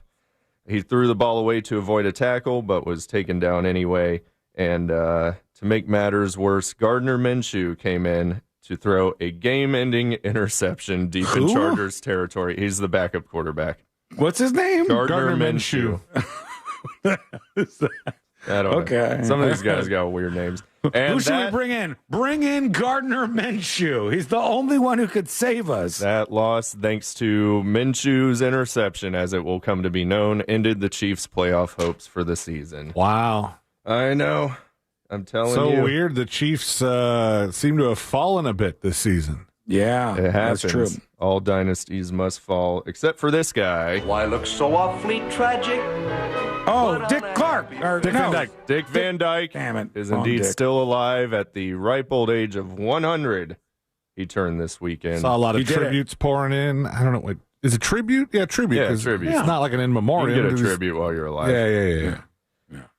Yep, he's still alive. He's won a ton of awards over the year, including over the years, not just 1 year, in fact, including 4 Primetime Emmy Awards, a Grammy, a Tony, leaving him just an Oscar shy of an EGOT. And he better get to work on that because his time is running out. And that must be the weirdest thing. Everybody is watching you if you're Dick Van Dyke, and you're out there and you're like, still shucking and jiving and doing your thing. And everybody's like, oh, this is crazy that you're still alive. We're waiting for any minute when it says breaking news, Dick Van Dyke dead. You're telling me. That's just it. That's just how it goes. Breaking news, this guy is dead. She's a bad man. Oh, I know that song. Carl Carlton. I would have I never would have guessed that if I didn't read the story. Is he the third stringer for that football team? Yeah, he's after Gardner Minshew. And it fits because he was 72. He'd be a terrible quarterback. Carlton, best known for his smash hit, She's a Bad Mama Jamma, dead at 72. Yep, Carl was 72. That's all they have to say about him. That's it. Carl, you had a song, you were 72, and then you died, and that's the way it goes. And this guy right here. Jello beats. That is rhymes with Shmurda. Ferda. Bobby Shmurda is correct. Bobby Shmurda was one of the guys that played at the Phoenix thing that Billy McFarland put on. Mm-hmm. Bobby Shmurda, she wrote, perpetually in trouble. Got into an all-out brawl at his performance at the Minnesota Gold Room in Minneapolis on Saturday night when someone threw a bottle at Bobby and yelled, F Bobby Shmurda. He then jumped off the stage and started fighting. Allegedly, no one was actually injured, and Bobby used a chair to fend off his attackers before exiting the club and disappearing into the night, as it were. There you go. Yep, good for you, Bobby Shmurda. And this gal, Jennifer Lopez. I organically found a story today. I didn't have to go searching. Wow. I bet. I know it. Ben Affleck. What did she decide on all red lights on her Christmas tree this year? Is that not this time? Not this time around. For those of you who aren't initiated, Josh has, since the first time he's ever done the next episode, for some reason always worked in one varying levels of importance J-Lo story. And sometimes they're like, wow, okay, all right. And let's see what this one's like. Go ahead. Ben Affleck attended his son Samuel's play with both of his ex-wives, Jennifer Garner and Jennifer Lopez. Oh, was he just flanked by Jennifers? Yeah, he's flanked by Jennifers. This was in L.A. Friday night. He was walking with his son and Jennifer Garner in the parking lot. And then in the playhouse, Jennifer Lopez could be seen chatting animatedly with other parents and kids. though it doesn't appear Ben went over to her at any point. So I guess she was just there for the kids' performance, but not speaking to Benjamin. Did they catch him outside sadly smoking? I hope so. Not that I'm aware of, but, it was a weekend, so maybe the photos have yet to come out. On the boob tube, I forgot to check what was on the boob tube. So Monday Night Football, baby, and probably some late night TV. And that's it. This is my last one for the year. God bless you. I love you. Mwah. There goes. There he goes, ladies and gentlemen. They said it couldn't be done. Big applause today. A lot of. I think 50 total J-Lo stories this year. Wow, congratulations. I knew you could do it. There you go.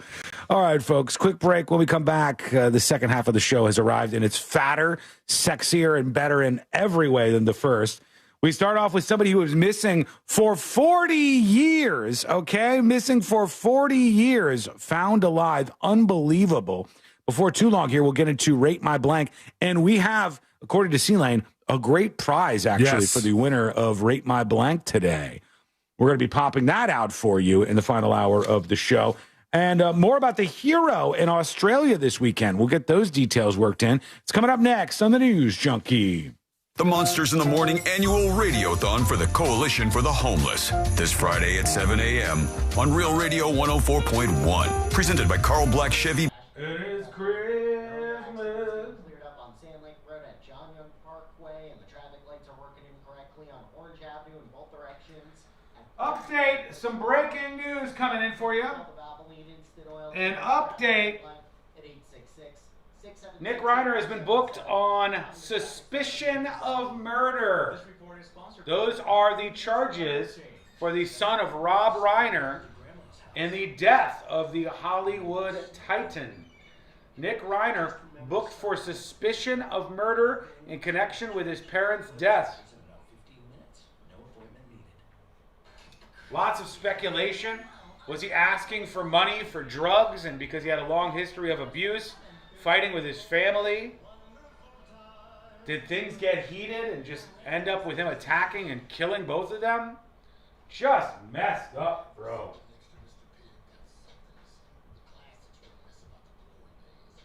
Okay.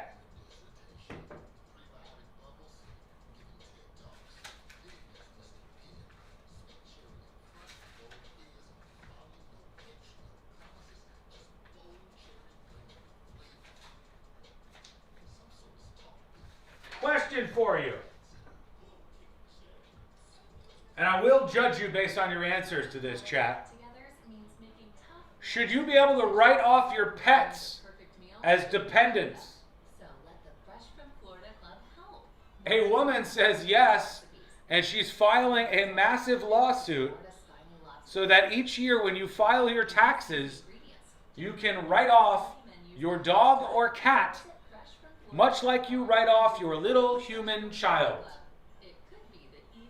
Should you be able to write off on your taxes your pets as dependents? Technically, they depend on you, right? They do depend on you. No, yes, no. That's 3 no's. Nah, man, I bet their dog, cat, I bet they call their dog, cat their fur baby. 75% chance, yes. They are pretty damn expensive, but no, that would get so abused? Absolutely. Then you got somebody like 76 Rottweilers in their house. Like, those are all tax deductible right there. Sure, they all eat out of the same bowl, but I wish, but no. If you were getting health insurance for them. Is pouring food into their dish a client lunch? Technically, yeah.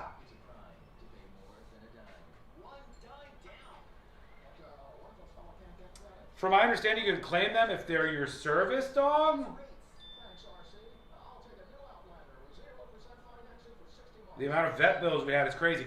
I mean, pets are expensive. It is crazy. But you got to do the right thing. I'll tell you, we had some problems with Junkie Cat.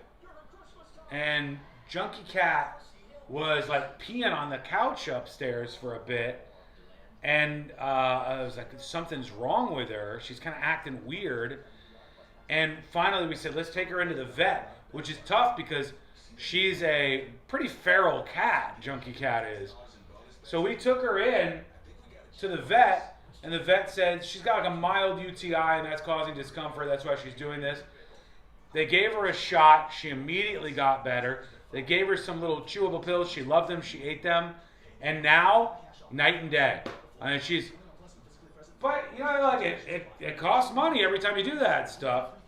So I can see people wanting to write it off. 90 seconds and we're back live on the show. Somebody missing for, not 14, but somebody who was missing for 40 years has been found. The details on this story are crazy, and that's coming up in just a moment. Can a farmer claim all their animals as dependents? If they won, maybe.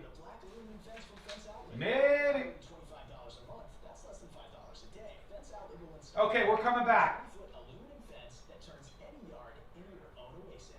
Halfway through the fifth to last show. Hey, Fence Outlet will install a 120-foot aluminum fence that turns any yard into your own oasis. Visit fenceoutlet.com for details. License number C-10252. This is the time of the year most of us are checking off our holiday gift list. Identity thieves have lists too, and your personal information might be on that list. Protect your identity with LifeLock. LifeLock monitors hundreds of millions of data points every single second and alerts you to the threats you could miss yourself. If your identity is stolen, your own U.S.-based restoration specialist is going to work to fix it, guaranteed, or your money back. Make this season about joy, not identity theft, with LifeLock. Save up to 40% off your first year at LifeLock.com with the promo code BECK. Terms apply. Do you own a small business? A seismic shift is coming. It's time to get super sure. Coming soon. Broadcasting live from the JustCallMo.com studios. Need help after an accident? Just call Mo. Learn more at JustCallMo.com or call 1-800-CALL-MO. This is WTKS-FM HD1 Cocoa Beach, Orlando. An iHeart radio station guaranteed human.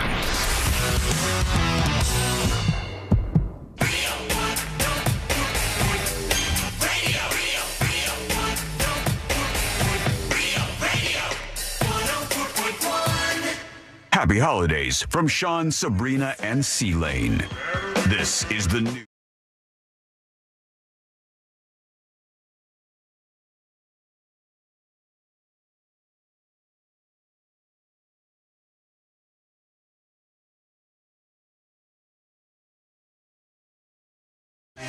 It's a Monday. You're hanging out with us, and we are cruising along to the finish line for 2025. We only got a handful of shows left for you, and I'm not promising anything. Maybe they're good, maybe they're bad. Who the hell knows what's going to happen in the final week of live shows here. It's so good to have you with us, though, on this journey. And if you've heard all the buzz and talk about the roast event, well, that's available. You can watch it. You can stream it directly to your TV. And you can watch the official version, or there's even a director's cut if you want to get all of the content in there, which is a long one. I suggest the actual edited version, which is just under 90 minutes, and you will absolutely laugh your ass off. I guarantee it. Go check that out and buy it. Once you buy it, you get it forever. You own it. You can buy the audio only or the video. If you're a Secret Show's annual subscriber of one of those categories, you will get access for free as per usual. There is a person who is suing the IRS, the Internal Revenue Service. That's what it stands for, I believe, right? Yes. And the IRS, I'm always rooting for the person suing the IRS, but this person is demanding that the IRS allow people to claim their pets as legal dependents. They want people to be able to claim their dogs and cats. I agree. I would agree with that, but not the same amount. Like, because you do spend a lot on your pets. So you think you should get some monies, or like you should write off some stuff? I don't think it should be the same exact write-off as a child. You're right. No, but I think, I mean, reasonably, you are keeping an animal alive. It's a good thing. It's a lot of money sometimes. Animals are expensive. By the way, the reason why it makes sense for you to write off a child when you have a child is because ideally that child is going to be part of the workforce someday and then is going to be producing things for the United States of America, contributing to taxes and paying into Social Security and all these other programs. And so they give you some tax benefits to have these kids that keep everything going. Your dog's probably not going to do that. My dog doesn't participate in the economy, generally speaking, although we do buy a lot of stuff for Lady the dog, including not one but 2 Christmas toys this week, because Courtney's sure that she knows the difference between non-Christmas toys and Christmas toys, so we must have a Christmas toy around the holidays for Lady the dog.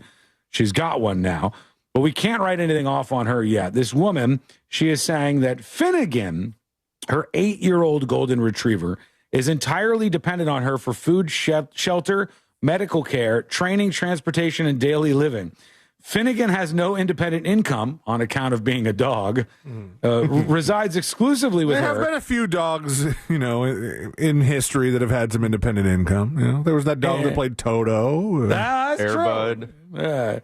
As annual expenses exceeding $5,000, that means, she argues, that Finnegan satisfies every meaningful element of dependency recognized under Section 152 of the IRS, except for being a human. She has asked the court to determine whether pets can be recognized as non-human dependents. Can you write off your dog or cat?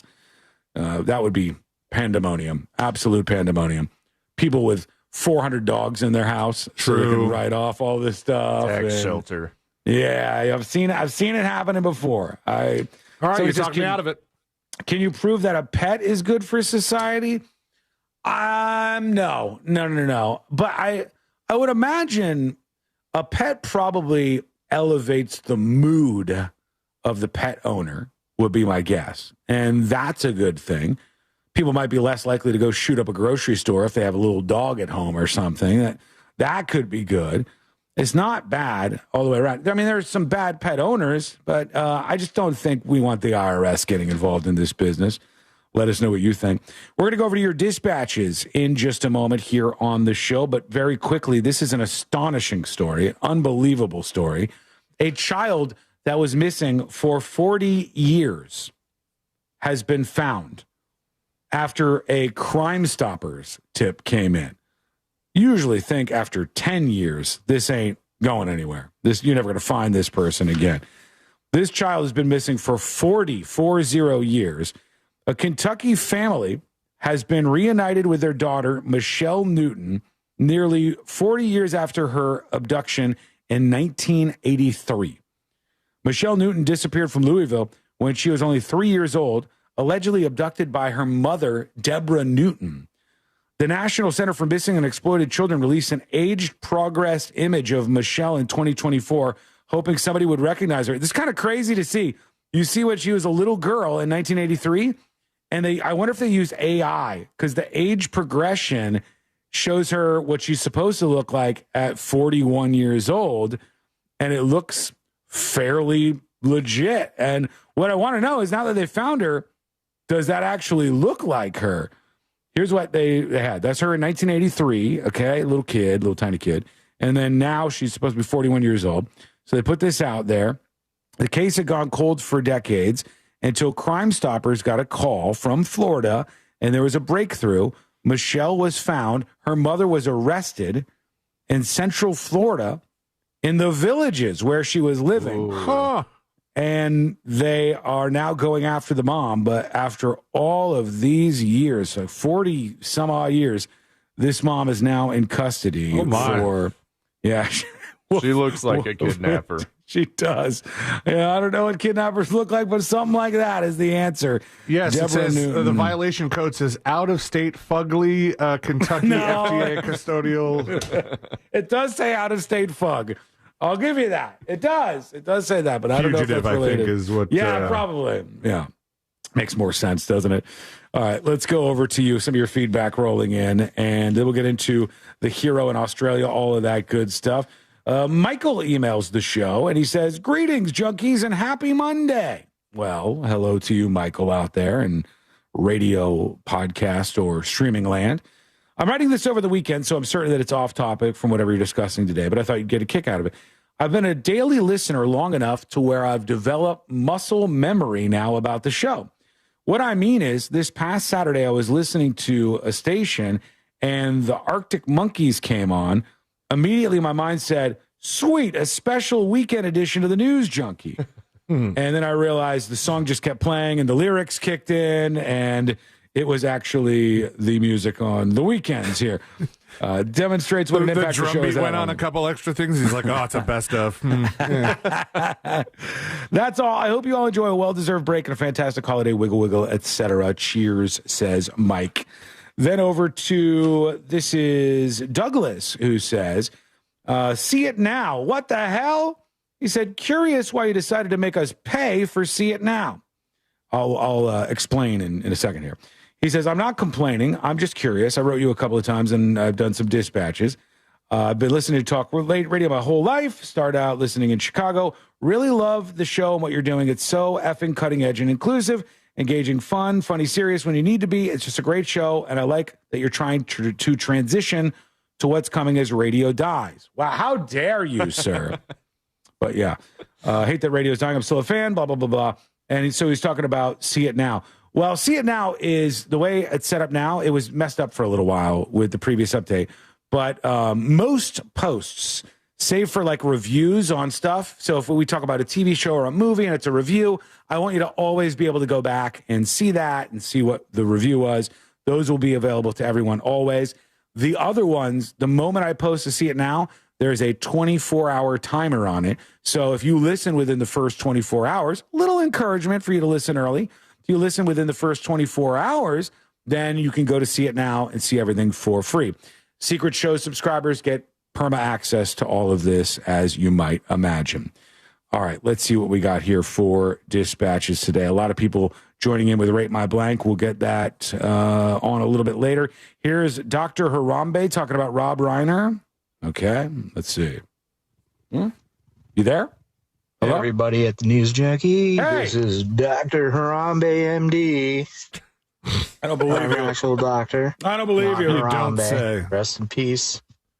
The whole Rob Reiner situation was really interesting because I heard about it yesterday, and originally they were not answering any questions, saying they had nobody in custody. True. But almost immediately, TMZ was reporting that sources close to the family say it was a son, and it was, I guess. What you've said about his past as a drug addict and homelessness. They actually co-wrote, the father and son co-wrote a movie called Being Charlie, which was based on loosely based on his homelessness and his drug addictions. Yeah, not only that, I saw clips today of Rob Reiner sitting there with his son, who allegedly slit his throat. And I'm thinking, damn, that seems so weird now. They were doing like a podcast tour together, and the son just exploded on the father and mother. We'll learn more about this, but the charges are suspicion of murder so far. Here's F. Burke. Yeah, Sean, you say you get dizzy when you wake up in the middle of the night? Yeah, thank you. Raise the head of your bed an inch or two, like put a 2x4 or brick under the head of your bed. What? It'll solve your problem immediately. Happened to me. Raise the head of the bed up, never been dizzy again. So I got like a jacked up bed where the head of the bed is up and the feet are down, and no, I can't live like that. No, I want to not have whatever's going on, which if you missed the beginning of the show, I said I almost called out today because I've been getting this thing mostly in the mornings. I have a theory, but I like when I go to lay my head down on the pillow, when I turn my head around backwards, there's a little bit of like a vertigo dizzy thing. And then if I get up to pee in the middle of the night, it's like a video game, me trying to get to the bathroom without falling over. I'm all like kind of off kilter and a little bit vertigo. And ChatGPT said I might have these ear crystal things, which Courtney's dad's dealt with. It sucked. I used to have something like that laying in bed where if I laid a certain way, it would be like, and then I just have to turn. No, but it's just how it felt in my head. Like a rush. Your like a wife weird... is like, do that thing again. But I never had the, stumbling on my way to the bathroom. Yeah, not in the morning. But I wonder, C-Lane, at night though. I wonder. I've not looked into this, but I do take my THC drink before I go to bed, and I was doing like 5 milligrams, which is like half a can. And why don't you just buy 5 milligram cans? Because it's almost the same price for the 5 milligram and the 10 milligram THC can. Yeah. And so we just get the 10s. That's how Viagra works. Yeah. And then when I have it, I go, okay, this is fantastic. I sleep like a baby. But I wonder, because I've been having a little bit more, maybe like 6 grams instead of 5 grams. I wonder if the THC is doing this, because I keep waking up in the middle of the night with this, and I'm like, I have a brain tumor. My father had a brain tumor. Now I got a brain tumor. Cancer cluster strikes again. Oh, boy. Yeah. Grew up in a cancer Josh cluster. makes that joke during the roast, which is available now. I'm going to feel bad. Yeah, you would. If I did end up with a brain tumor right after you roasted me and zinged me with that, you might feel a little bad. Kind of funny. If it is still funny, yes. Next year, if you do a follow-up roast after I'm dead, it will really kill. It will.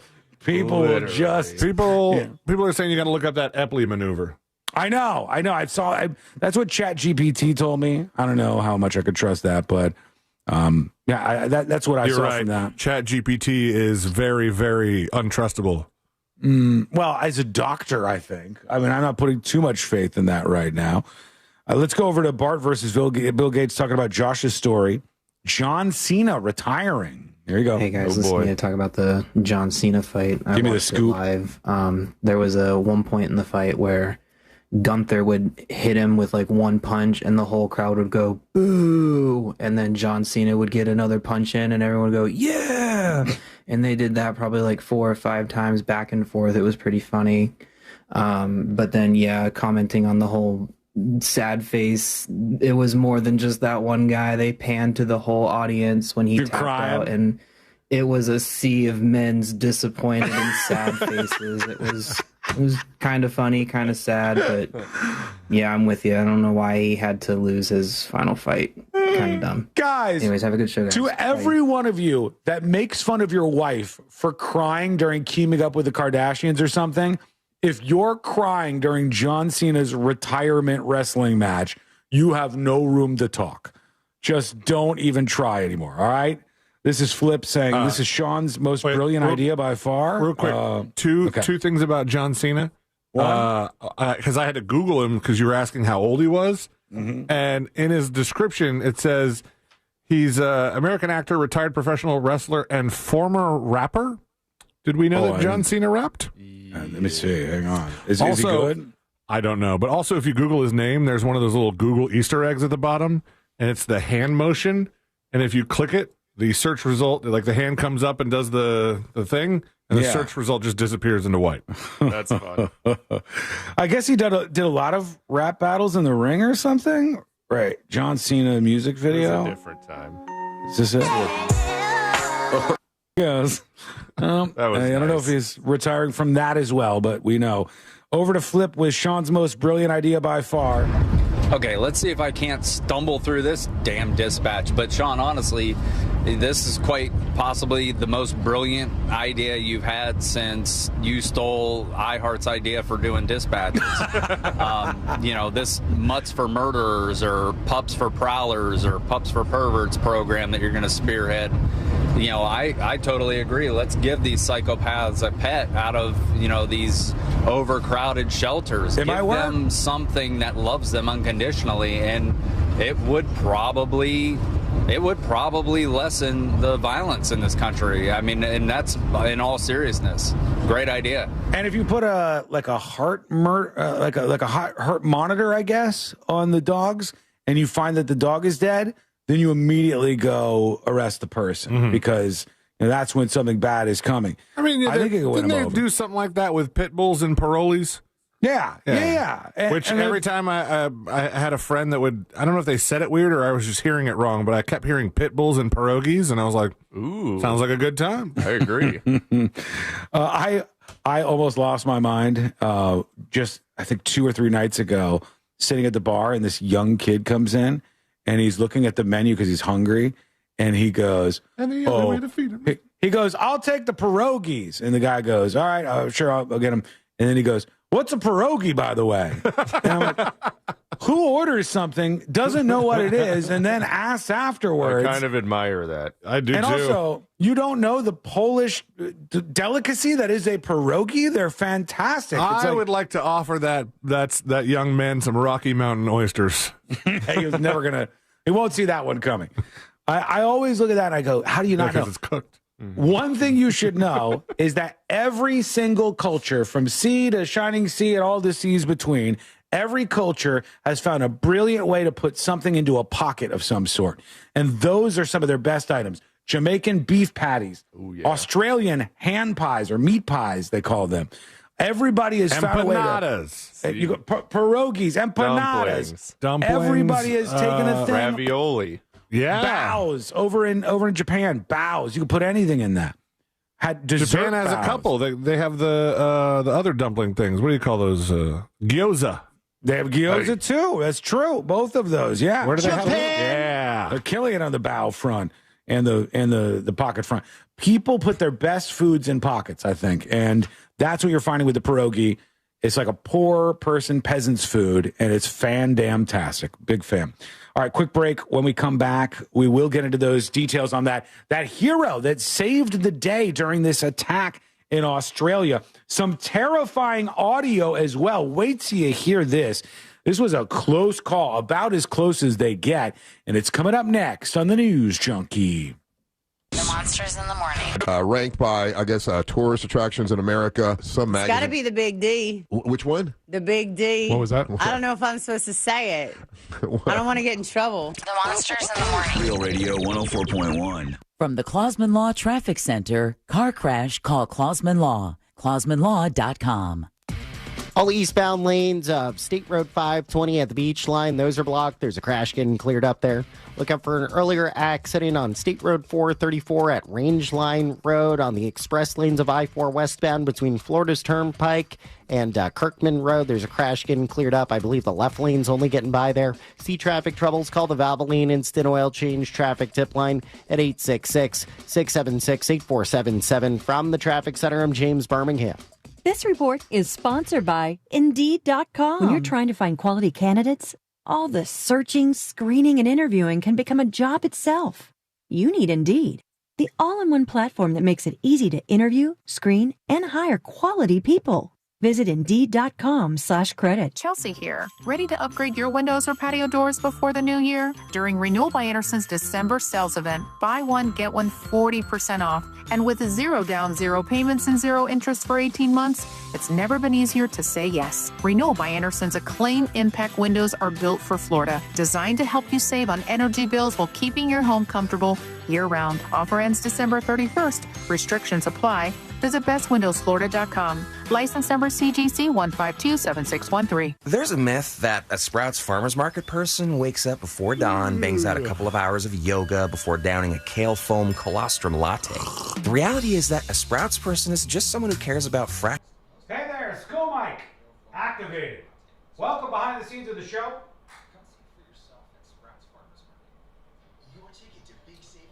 Breaking news.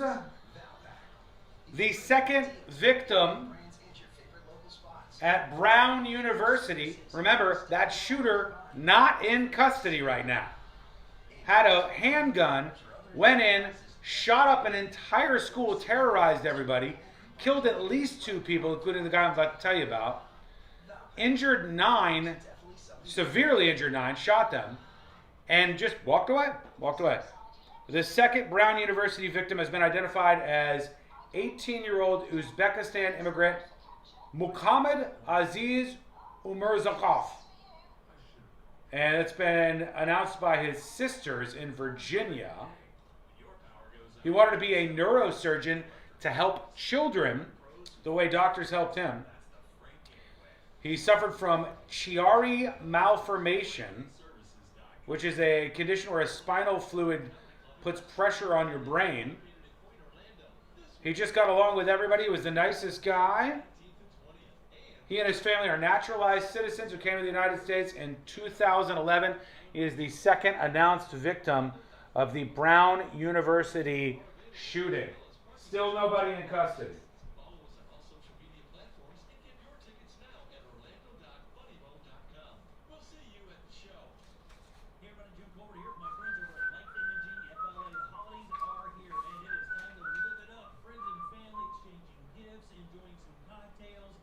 I'm making chili since it's 20 degrees here. Good for you.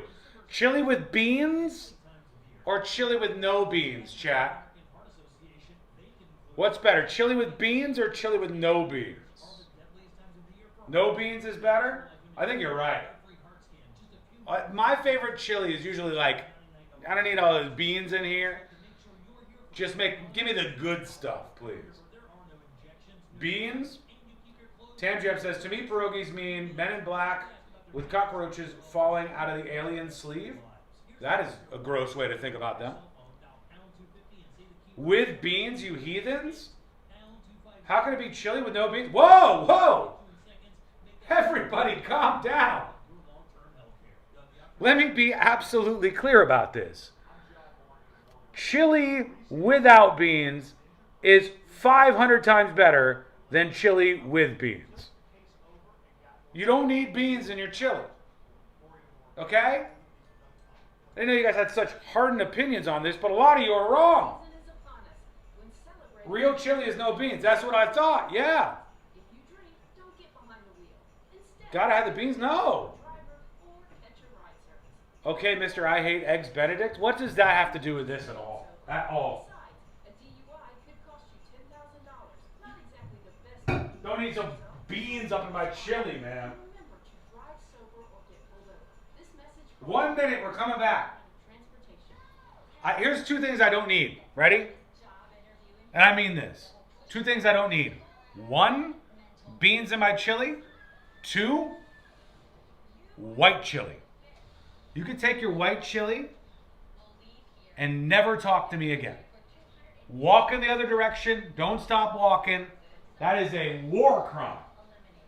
White chili should be illegal. Put them on the wall. On the wall.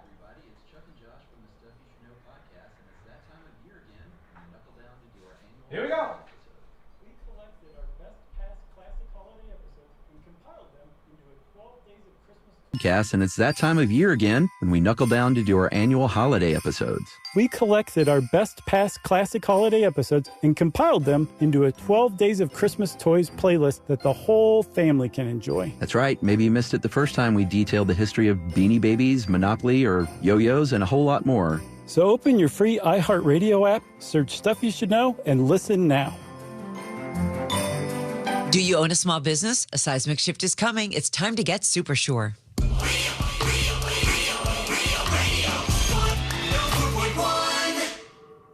Turbo Man, Tickle Me Elmo, and this year's #1 gift, the...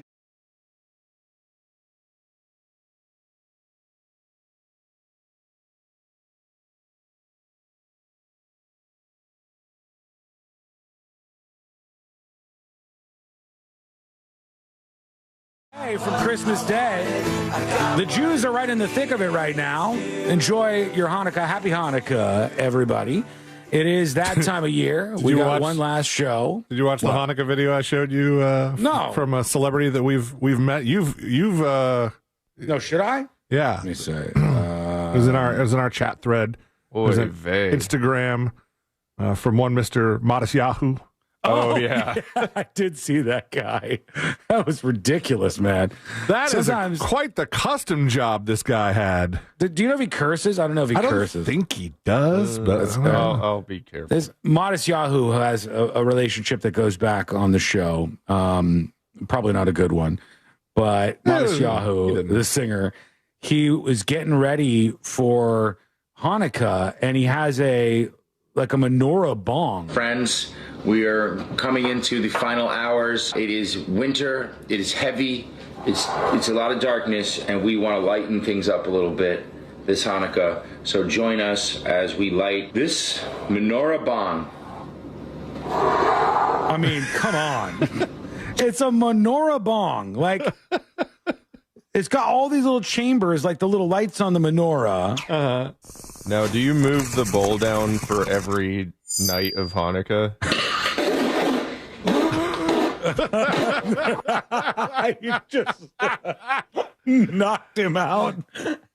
He doesn't look like a very seasoned smoker if he coughs like that. That is how I would expect to react to the menorah bong. Or this thing is so powerful, C-Lane, that if a normie like me hit it, I would be in the ICU. Like, I would completely be out of it. That's one way to do it, man. There it goes. Well, happy Hanukkah, everybody, including you, Mazel. Mr. Modest. Yeah, Modest Yahoo included.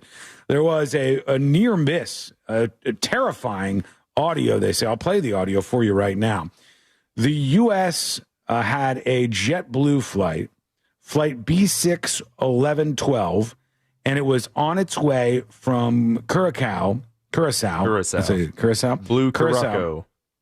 Curacao, near Venezuela, and it was going to JFK Airport in New York, and it got close to a U.S. Air Force tanker, and I guess there was some scare in the air. Let's listen in. I've got the actual audio here. Let's see. I believe. Hang on. Momentarily. I don't hear anything yet, but it's climbing out of the airport. It's usually pretty quiet. Yeah. Curacao, JetBlue 1112. There it is. 1112, go ahead. Sir, we just had traffic pass directly in front of us within 5 miles of us, maybe 2-3 miles, but it was an air-to-air refueler from the United States Air Force, and he was at our altitude. We had to stop our climb. Damn. Confirm the traffic was at your altitude. They're heading off to the northeast right now. They passed directly in our flight path. We had to stop our climb. They are not painting. They don't have their transponder turned on. It's outrageous. Wow, that could be really bad. That's scary as hell. So he's saying that basically there was a huge military refueling plane that was up there. Obviously, off the coast of Venezuela, we've got a lot of military activity going on.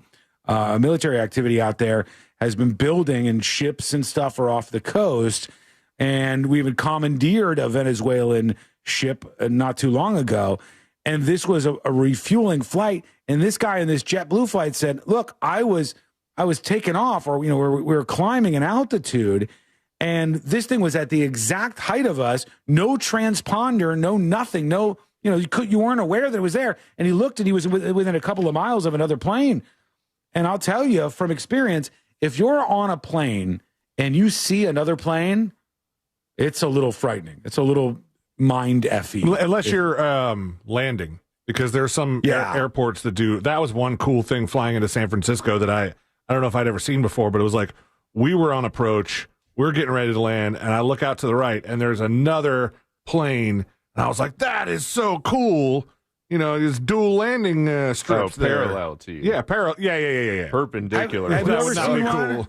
Have you ever seen one at like 30,000 feet though? Like No. you're way up there, you're cruising out. I've seen it before. I'll be looking out the window, just trying to survive the flight, and lo and behold, when I look below me, there's another plane, flying in the other direction, probably way under us and safe or whatever. But when you see another plane from your plane, it's always freaky. Yeah, This was close. I'm trying to Google. He made a comment that unless the caption got it wrong, I'm not exactly sure what he was saying. He said they are not painting, and I Googled painting meaning in aviation, but but really a lot of the answers are just talking about actually the livery or the actual paint on the aircraft itself. Okay, but he made it sound like painting is something you do in the air, and it was something to do with their transponder or something. Yeah, like making the other planes aware that there's something there. Let's see what else the pilot said. He was pissed, man. W1112, yes, I don't have anything on my scope.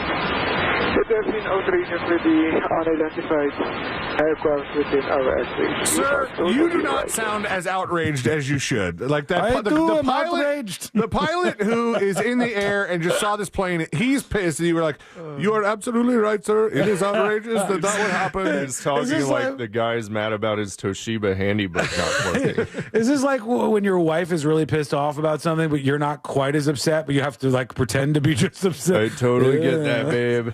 This is outrageous. Absolutely, he says. I apologize.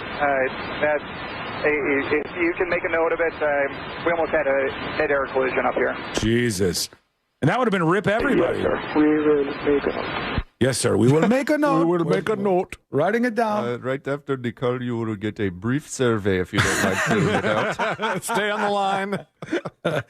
I don't know, JetBlue. Sometimes when people tell you they're writing it down, like C-Lane will like really write down the note for Mo DeWitt or something. Sometimes I'll be like, C-Lane, put this on some list somewhere. And 90% of the time I do it. Sometimes I ask and then I go, that list doesn't even exist. What am I even talking about? You're never going to remember this right now. But that was a close call for those flights. Ask me to bring up the time C-Lane has messed up list. It definitely exists. Yeah, I don't think you've got that over there. What happened to you don't have your notes up today? What the hell is going on here? Oh, you mean my sign? Yeah, your sign. Sign up. There you go. Sign up needs to be activated. R.I.P. Meathead. Why do they call Rob Reiner Meathead? Where did Meathead come from? It was All in the Family. Yeah, his character. That's what they called him in All in the Family. Oh, okay. Because when I first got into radio, there was a guy on the Buzz. Meathead in the morning. Yeah. Well, it was Mark Summers, who we've talked to on the show before, who's now like a big imaging guy in the industry. Hear him all the time. It was Mark Summers, and then they had a dude who was like an intern guy named Meathead. I don't know whatever happened to him. And then they had like a rotating cast of people who went in and out like so many other shows at the time. But there was a Meathead for a while there when I was very young. He's probably an older gentleman at the moment now. That's just how probably a very successful lawyer or something. Read Mr. Meathead, saw the writing on the wall, got out of radio. He's a foghorn, leghorn sounding Southern jurist now these days. One can only hope. All right, let's see what we got here. And I have. This was very weird. This was at the press conference when law enforcement they announced that the one suspect they had in custody for shooting up Brown University was actually being released. Let's see here. Shortly, we will be releasing the person of interest who had been detained earlier today. And where are they? The Journal can speak a little I don't know. about the rationale for Rhode Island.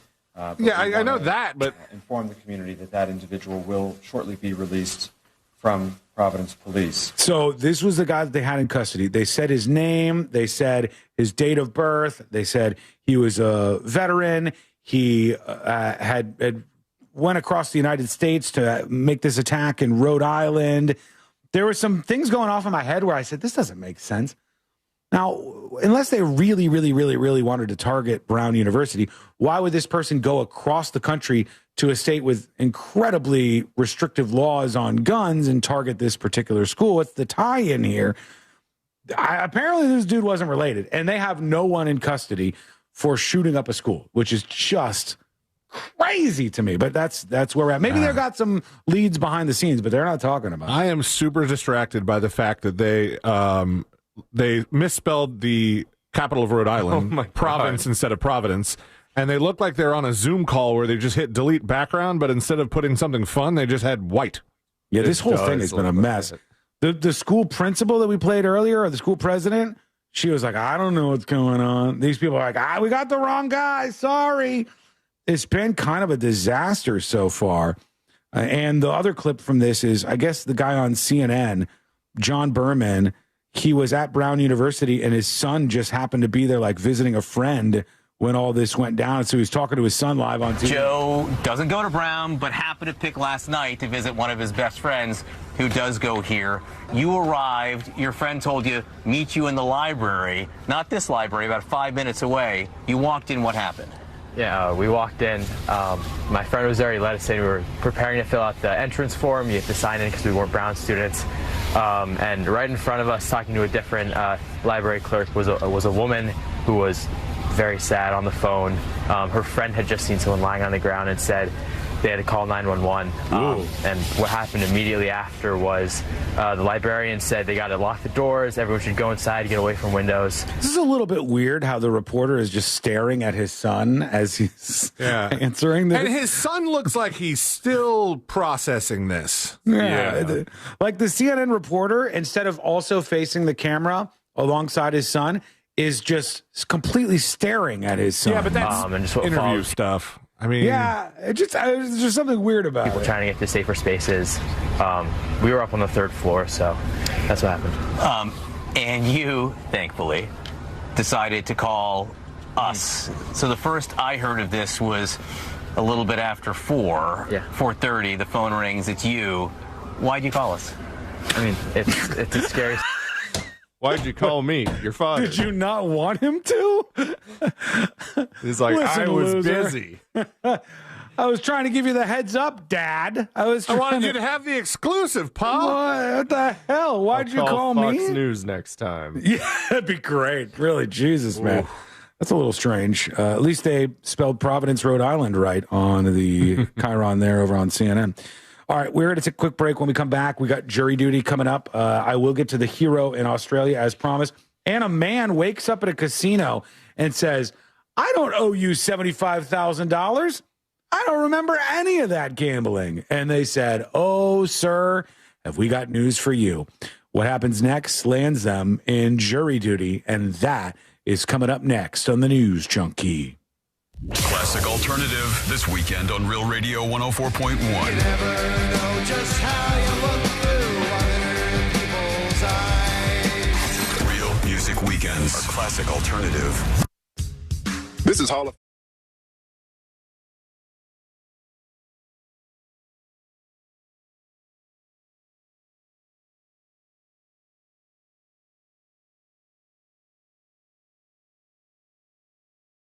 portal after 2 seasons in Gainesville. Injuries this past year led to an inconsistent campaign for him. And tonight's college basketball slate, that includes Stetson hosting Rhodes. The Hatters are riding a 5-game losing streak. I'm Scott Davidson. Ready to save big? BJ's Wholesale Club is opening soon in Castleberry. BJ's members get up to 25% off grocery store prices every day. Visit bjs.com/Castleberry or the membership center at 138 FL 436 to join today. Folks, let me tell you about Mills Air. It is a company that does things, imagine this, the right way. They're a company that wants to do right by you and make sure that your air conditioner is fixed when it's broken.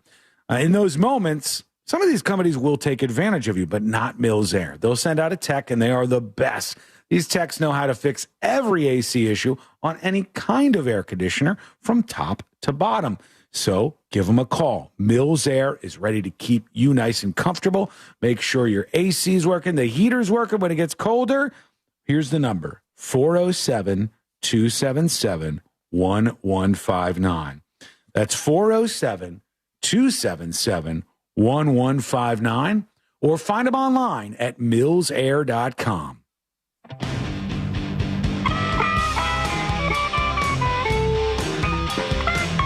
Heavy metal on a light budget? If it's important, it's not worth compromising. That's why with Farmers, you get quality and savings on your auto insurance. Here, I'll take over. See what you could save at farmers.com. We are farmers. Hello, hello.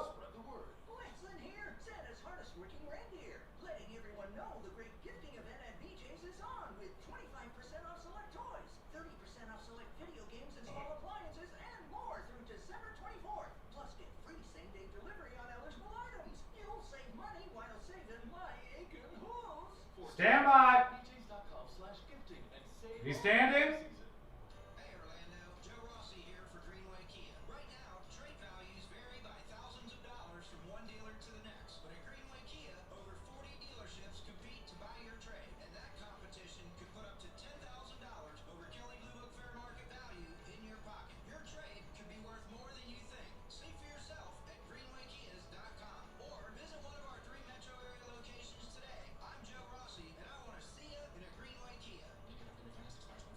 Stand by. Are you standing? Just downloaded the audio for today, Learn. No worries. Nothing to be concerned about.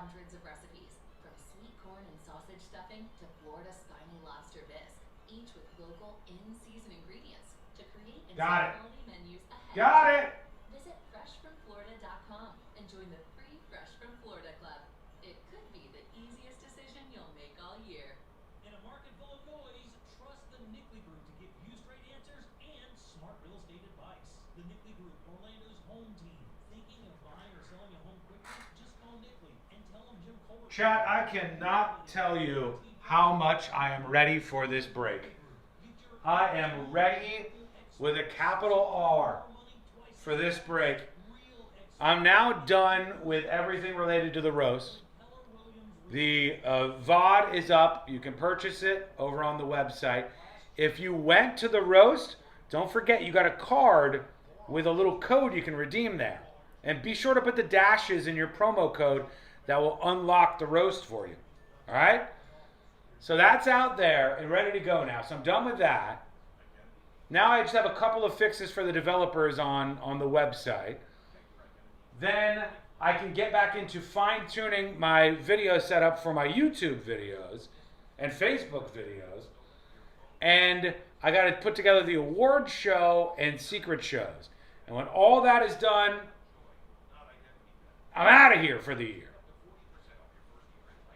And I don't know how many days I took off. Like, I think I'm being conservative here. I think I might have taken off 4 days, 5 days, maybe 5 days in 2025.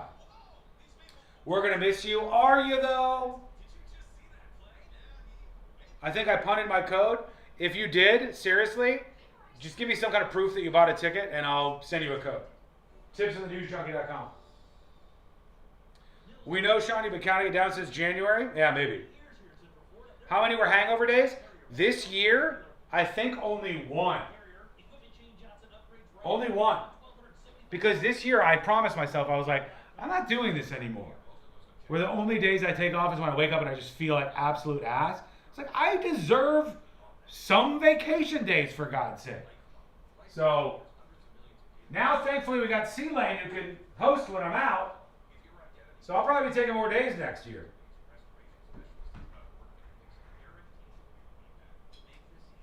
All right, here we go. Jury duty. Specialist has got to work to fix it, guaranteed, or your money back. Make this season about joy, not identity theft, with LifeLock. Save up to 40% off your first year at LifeLock.com with the promo code BECK. Terms apply. iHeartRadio is your #1 app for the holidays. Hundreds of all Christmas music stations like iHeart Christmas and playlists. Just open the app, search holiday, and start listening now. Make-A-Wish is a proud participant in the 2025 Subaru Share the Love event. From now through January 2nd, when you purchase or lease a new Subaru will donate $250 to the participating charity of your choice. Go to wish.org/Subaru for more information. Real Radio is on Instagram at Real Radio 1041. Sponsored by the law offices of Anajar and Levine Accident Attorneys. Call the law offices of Anajar and Levine at 1-800-747-FREE. That's 1-800-747-3733.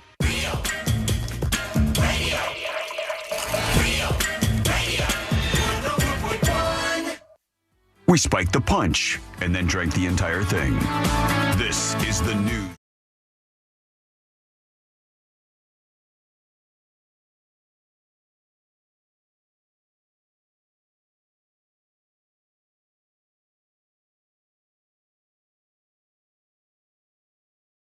World's most viral newsroom.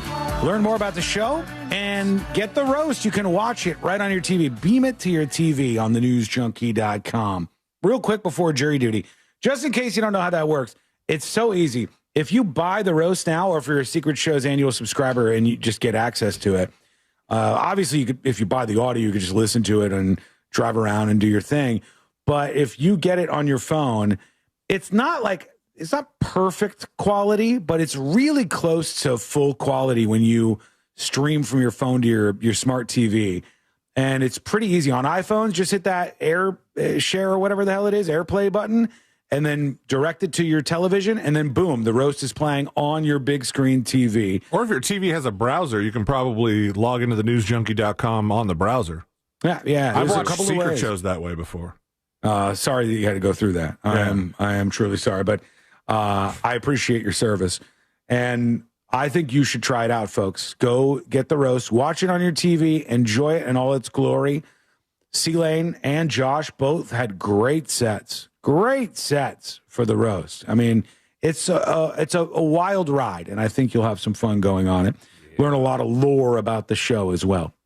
Okay, let's see here. It's time to do it, friends. Let's do jury duty. Court is now in session, so put your phone down and pay attention. Before we call the bailiff over to whip your ass, you're now on jury duty with the news junkie. Jury duty brought to you by the one, the only Mo DeWitt of the DeWitt Law Firm. Injured on the go? Just call Mo. It's as easy as that. 800-CALL-MO, 800-CALL-MO, or go to justcallmo.com. After an accident, there's lots of attorneys out there who are trying to get your attention because a case is valuable. But bring that case to somebody who's going to value you, who's going to listen to your story, and not just treat you like a number. Some of these attorneys don't even know what's going on when they show up to court and they go, tell us what the deal is. What's your story again? Don't let that happen to you. 800-CALL-MO, 800-CALL-MO, or justcallmo.com. What do you think about this guy? A gentleman, his name is Michael Duke Thompson, and he's 64 years old. He is a longtime player at the Aria Casino in Las Vegas, Nevada. Nice. He's currently suing the Aria Resort and Casino because he woke up in a security holding area with handcuffs on and was told that he owed the casino $75,000. Can you handcuff a person for that? I guess so. They said he was leaving the high-limit blackjack room with a few $1,000s in chips at the time, and he said that was his last memory. He next woke up the following morning in a Las Vegas casino in a security holding pen, handcuffed and facing tens of thousands of dollars in gambling debt from markers he does not remember signing, it says. He had 8 outstanding markers totaling $75,000. He claims he was completely incapacitated and the signatures don't really resemble his own signature, and he doesn't think he should be held accountable. You might be an attorney, sir. You're probably also not going to be going back to this casino anytime soon. You might be an attorney, but if this worked, this would be pandemonium at the casinos. Everybody would just go, well, I don't remember spending that money, so I'm not paying that off. I identify as not having spent that money, so... That guy's not even me. Who are you talking about? That guy from last night? So the casino is saying, no, you owe us $75,000. A judge will decide who is correct. We're watching very closely the situation that happened in Bondi Beach in Australia, where there was a terror attack. One brave gentleman jumped up and decided to disarm one of the attackers. It was a father-son Islamic terrorist duo out of Pakistan. They've been living in Australia, and this guy said, I'm going to step up and do this. His name is Ahmed Al-Ahmed. Easy name to remember. Ahmed Al-Ahmed. He's a 43-year-old fruit shop owner. He was praised for his bravery. President Trump called him very, very brave. He's been called by the New South Wales Premier, Chris Minns, as a real-life hero who saved many lives. He grabbed the gun of this shooter, and it's so crazy to think that he just did this. There's some videos making the rounds where it shows him actually doing this. I think this is some of the footage here. All right, boom. Goes up behind the guy and tackles him while he's got his massive gun.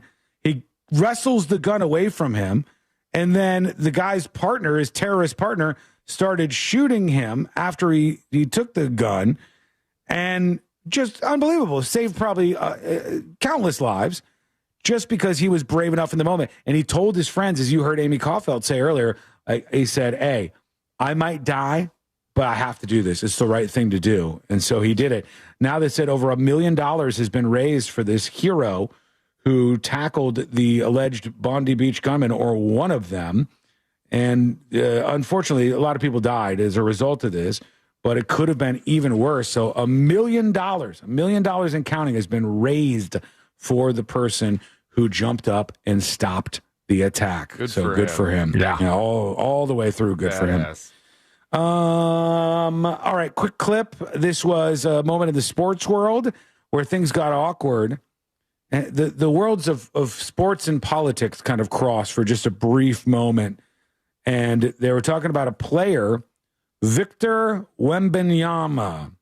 I hope that's right. Wembanyama.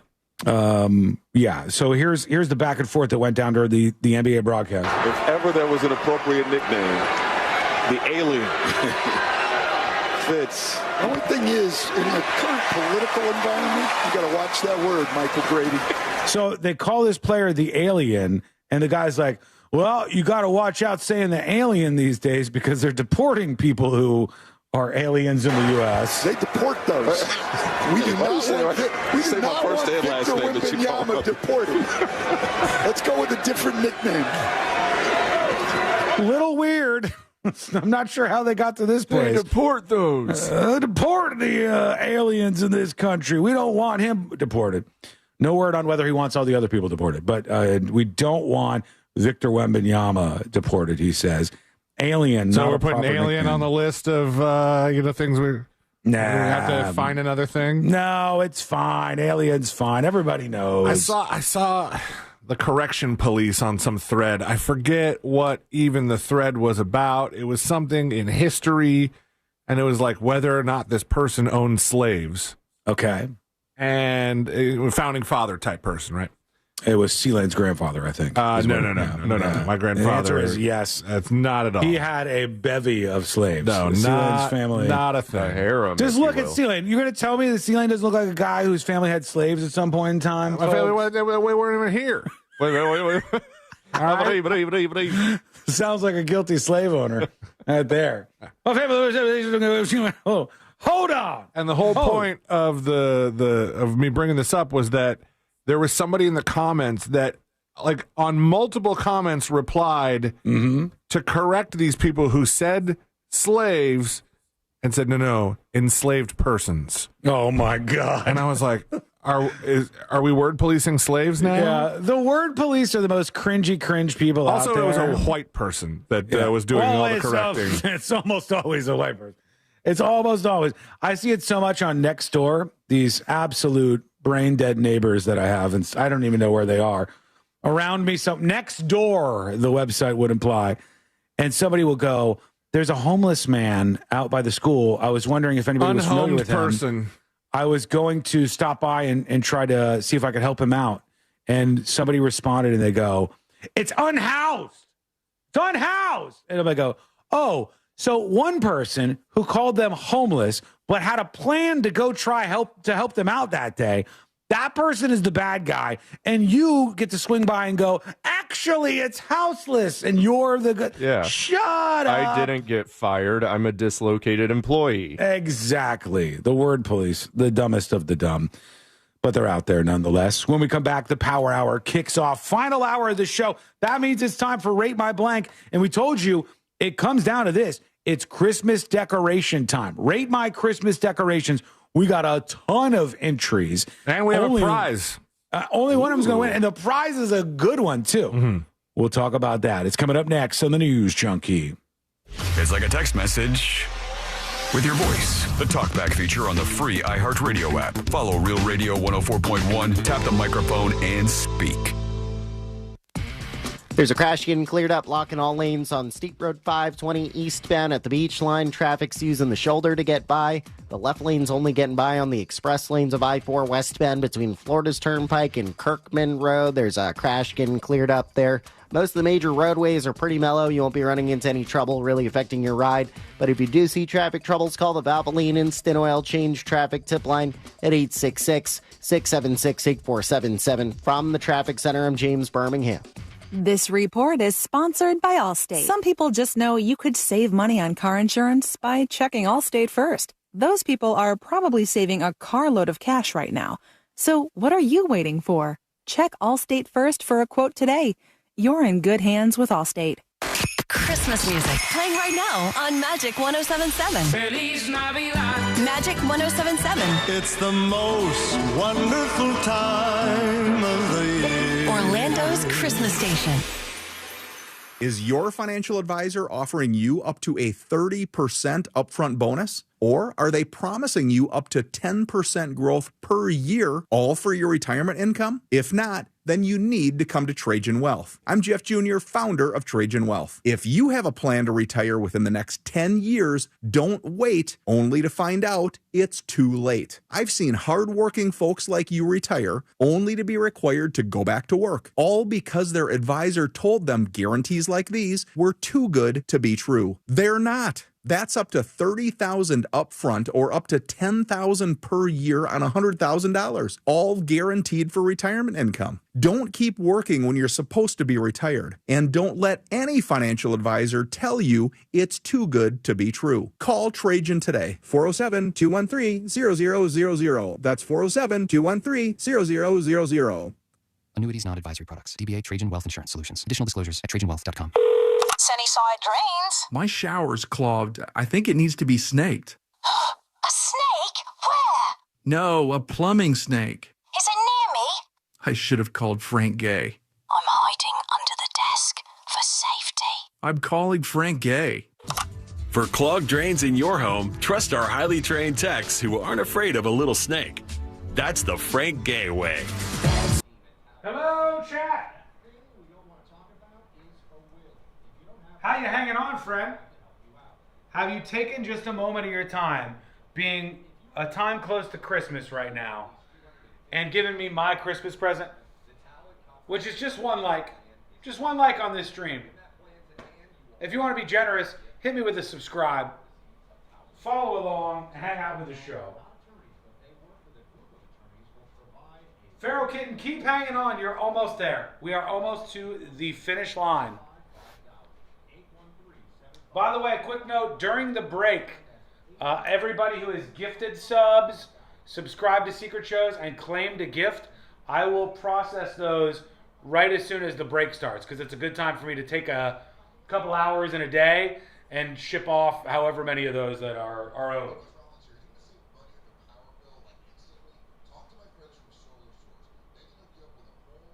Three minutes and we're back. Rate my blank.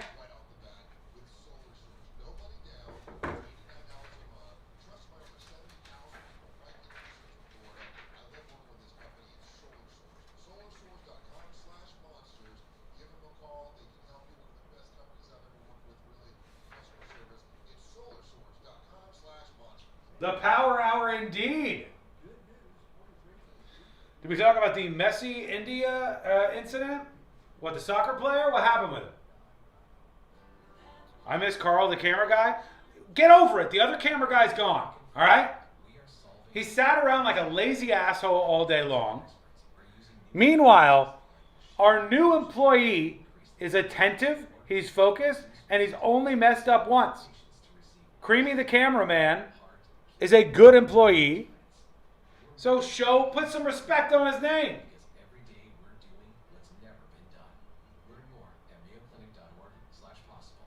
I miss Sign Bitch. I too love that game. Sign Bitch is a game for the hearing impaired. And they play a song. And it'll be like, dude looks like a... And then you have to sign lady to get the points. Sign Bitch. 90 seconds, folks. He was wheelchair bound. Of course he sits around. Where's HR? You don't know if he was supposed to be in that wheelchair. I think he was just being lazy.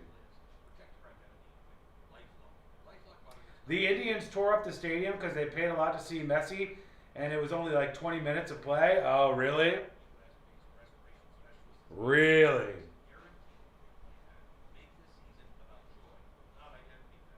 Okay, we're coming back. Final hour of our last Monday for 2025. Let's do it.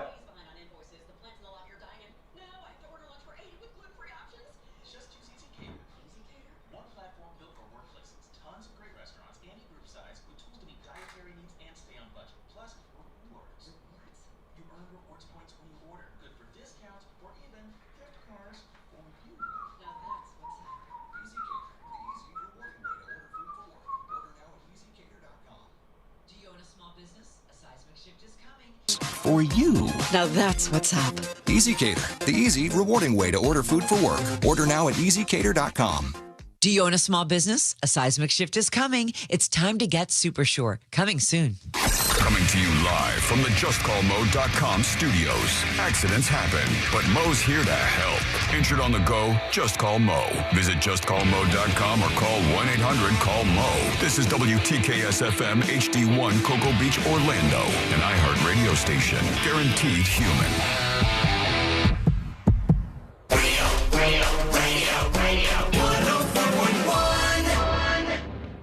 Cheers to a Merry Christmas from your best friends at the News Junkie.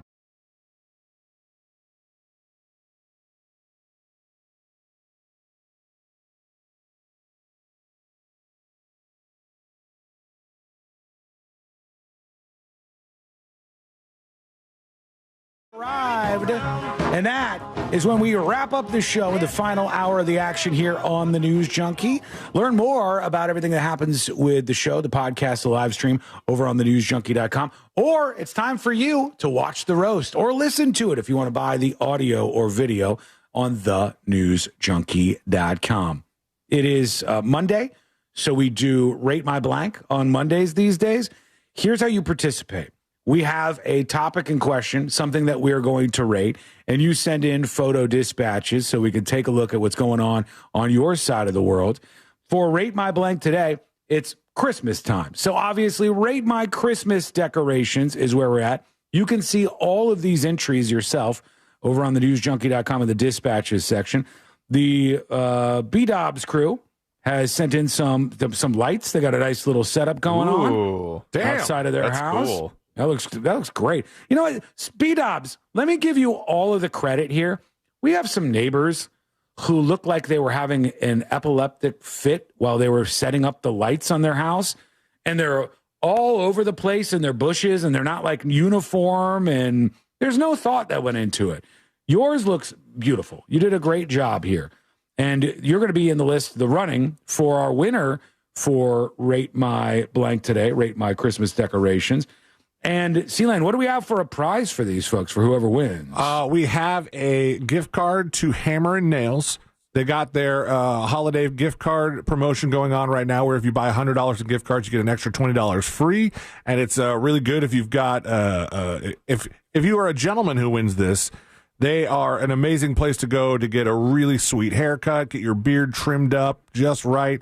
There's all different kinds of hot towels, cold towels. I mean, it's a pampering.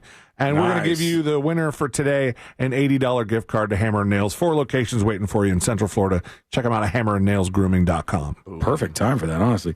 Dana says, this is my Christmas tree with Sean in the background. There you go. Yeah. Festive. Looking good on the big screen. Those are pretty big balls you got there, Dana. It's true. Yes. Love when people are watching along on the show over on YouTube and stuff. Hey, Dana, good to see you out there. Here is the lovely Lolita says, I spent a ton on this garage, buddy. And, it's like one of those. It's like a garage door wrap where it's funny. That's like a festive scene on the garage with Santa Claus and a motorcycle. There's a few different options for garage doors for like the holiday season where you do that. Like they had some really good Halloween ones too, but they have like these curtains, these LED curtains you could put on that have all kinds of patterns and stuff. Problem is my garage doesn't face the road. Mm-hmm. So like, that's not good. Any of those stuff that I see that are like, that's cool for a garage, but it would never work for mine because it would be hard to see it. So yeah, that definitely could be true. Let's see. This is Rate My Santa Present Drop Off on Night Mode.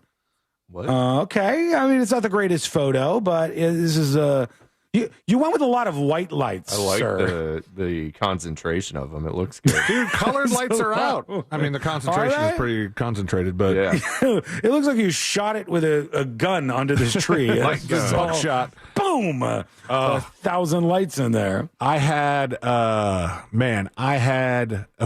fool's errand this weekend, but we're hosting Christmas dinner at our house, and so the top section of our tree, the pre-lit tree, had been out, And I was like, I don't know what we're supposed to do about this. Can you buy just a top section of pre-lit tree or whatever?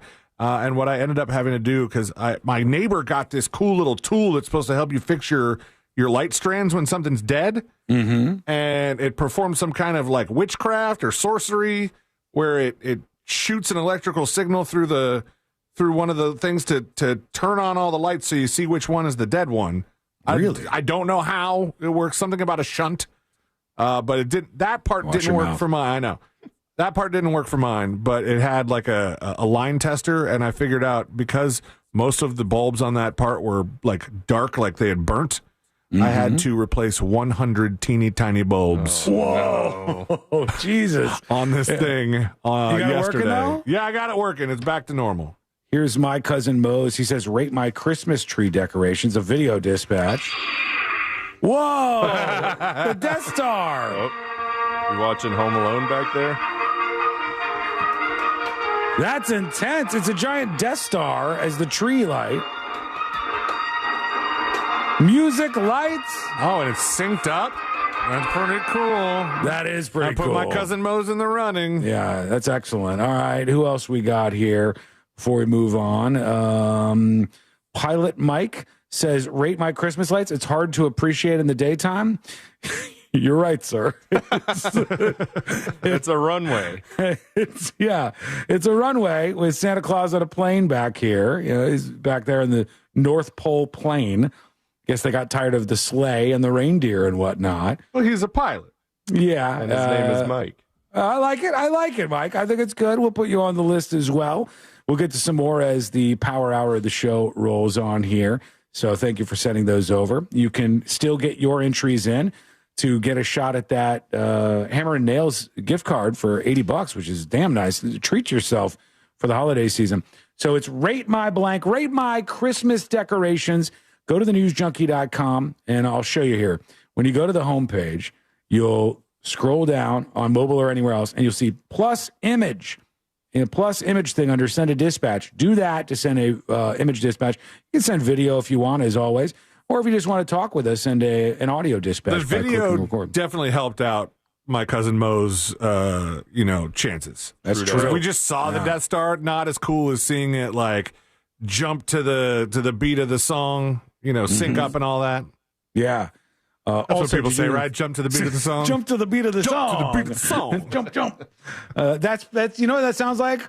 What who's the wrestler who just retired? John Cena. John Cena's rap would be jump to the beat of the song, probably. Did you see how good of a job I did on this roast graphic that I made? Oh yeah, you did great. Wonderful job, it's Sean. So good. I didn't know you had such skills. I do. Yeah. I did a version of the roast graphic, and I sent it over to Josh and Celine, and I said, what do you guys think about this? Be honest. You're not going to hurt my feelings. And they were both like, it sucks. Your fake flames look stupid. It's bad. And I'm like, okay, well, what do you got, Josh? And then he made one that was instantly better than the one I was working on. So that's the one that made the cut over there, over on thenewsjunkie.com. Check it out right now. Let's get into maybe an audio dispatch will do us well here.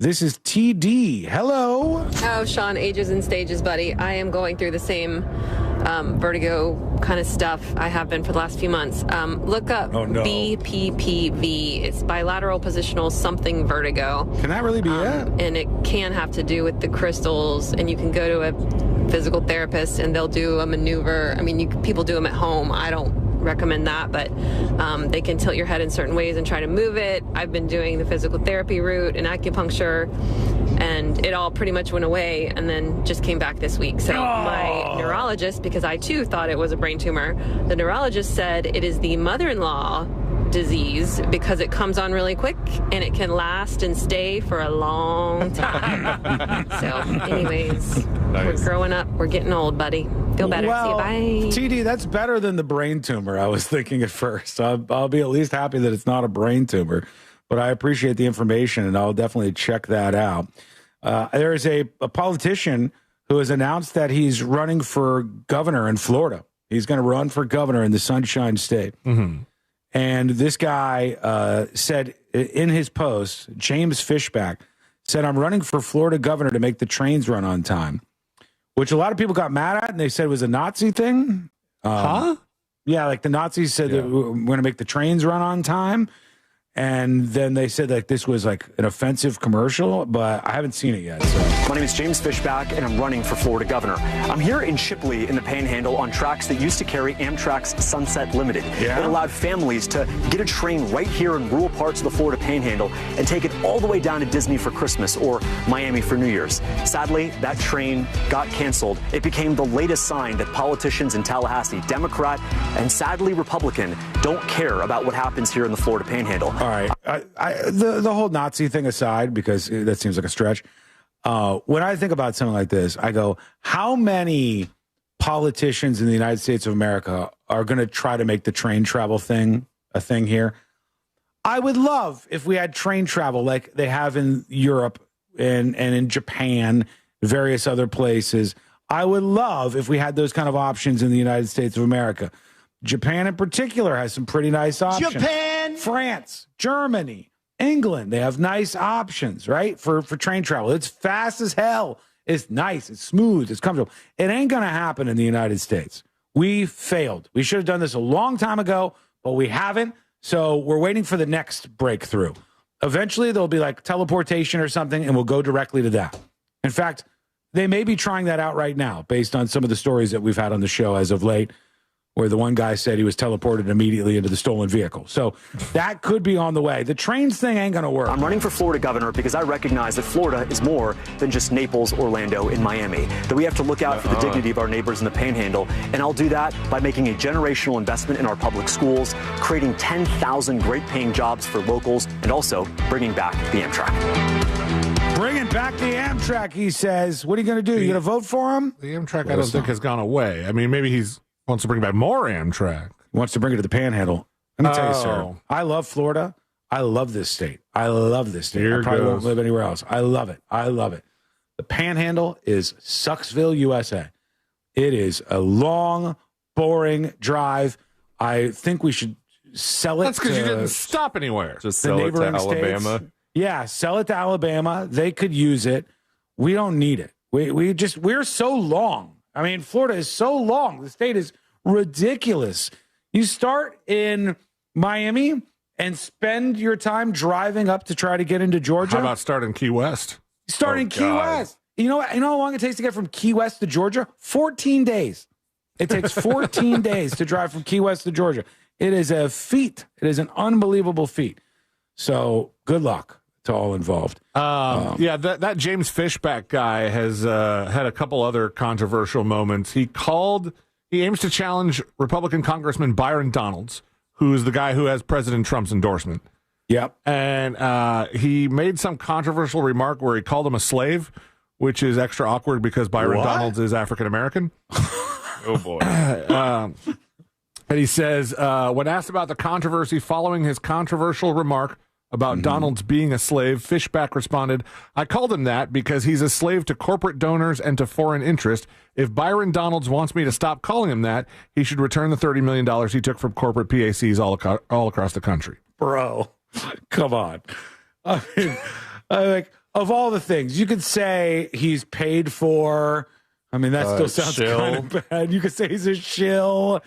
Yeah, he's a black dude, and you're like, he's a slave.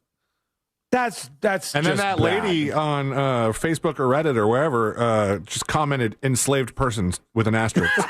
Fixed it. Solved everything. There we go. Elon Musk ends up with a couple losing $45,000 in his name. What happened here? Also, the CEO of the McDonald's is getting roasted for a post he put online. What did he post? Is it really that bad? We'll check it out. It's coming up next on the News Junkie. Real Radio is on Facebook at Real Radio 1041. Sponsored by the law offices of Anajar and Levine Accident Attorneys. Call the law offices of Anajar and Levine at 1-800-747-FREE. That's 1-800-747-3733. From the Clausman Law Traffic Center, car crash, call Clausman Law. ClausmanLaw.com. That crash has been cleared up on Steep Road 520 eastbound at the Greenway. Traffic's getting by pretty well now. The right lane's only blocked on the express lanes of I-4 westbound past Florida's Turnpike. We still got crews on the roadways there. On most of the major roadways, you won't be running into any trouble just yet. But if you do see traffic troubles, call the Valvoline Instant Oil Change traffic tip line at 866-676-8477. From the Traffic Center, I'm James Birmingham. This report is sponsored by Batteries Plus. Dead car battery? The experts at Batteries Plus will have you in and out fast. Replacements usually take about... Hello, chat. How are you? Skull mic activated. 2 segments left, and then our Monday is burned off the list. 4 days to go until Christmas break 2025. It's all I can do to keep my pants on right now.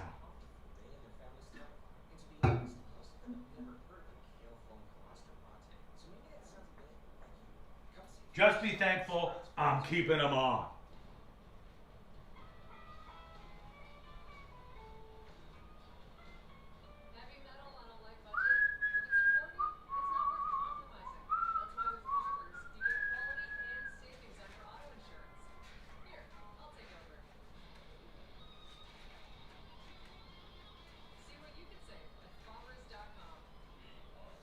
We are farmers.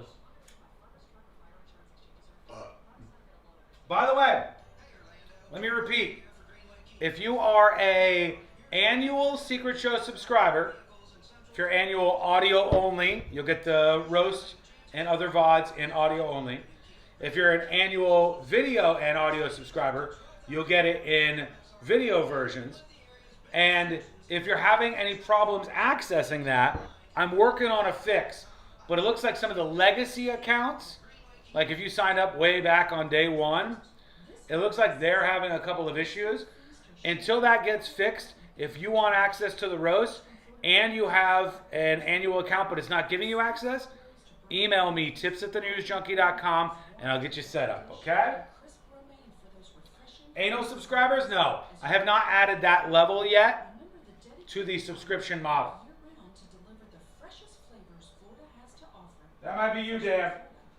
But you went to the roast, I think, so you probably have a code. However, you don't have to use that.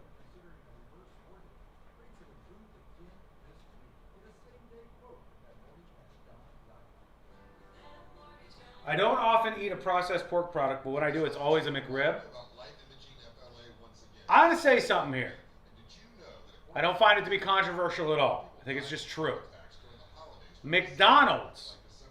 People crap on McDonald's. McDonald's is like seen as poor people food or something. McDonald's has some items that they have made for so long, that they have perfected, that you can't beat them. McDonald's nugs are the finest nugs that you can get at any fast food establishment. And it's not even close. It's not even remotely close. The McDonald's nugs have been made for so long and so well, the crunch that you get from them, the crispiness, the bite of the chicken, unbelievable. The quarter pounder from McDonald's, it's a delight. It's an almost perfect food item. And the McRib, for certain people, not me, is among those items. It's a little bit of perfection. 2 minutes and we're back live. Incorrect, they're gross. Yeah, you're just wrong. McRib overrated? Chick-fil-A has elite nugs? No. Chick-fil-A nugs are the worst. I love Chick-fil-A sandwiches. I think they're good. I think Chick-fil-A is a pretty well-run company. Their customer service is quite good. But Chick-fil-A nugs are dog water. They are bad. I'd rather have nothing. Burger King nugs might be better. Wendy's nugs are definitely better. McDonald's nugs are the supreme. Supreme.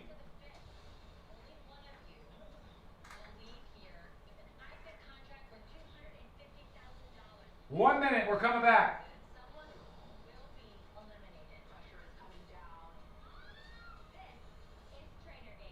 May the best nugget win. True.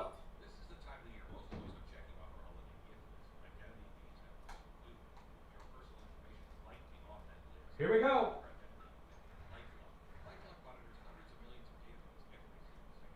Identity thieves have lists too, and your personal information might be on that list. Protect your identity with LifeLock. LifeLock monitors hundreds of millions of data points every single second and alerts you to the threats you could miss yourself. If your identity is stolen, your own U.S.-based restoration specialist is going to work to fix it, guaranteed, or your money back. Make this season about joy, not identity theft, with LifeLock. Save up to 40% off your first year at LifeLock.com with the promo code BECK. Terms apply.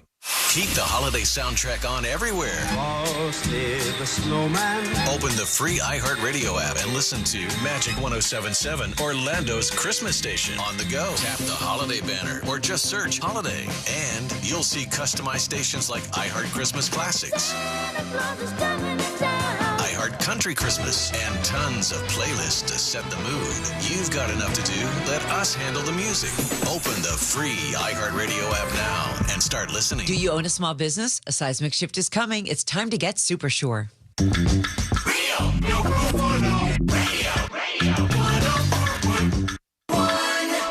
They drink and they know things. Happy holidays from the new.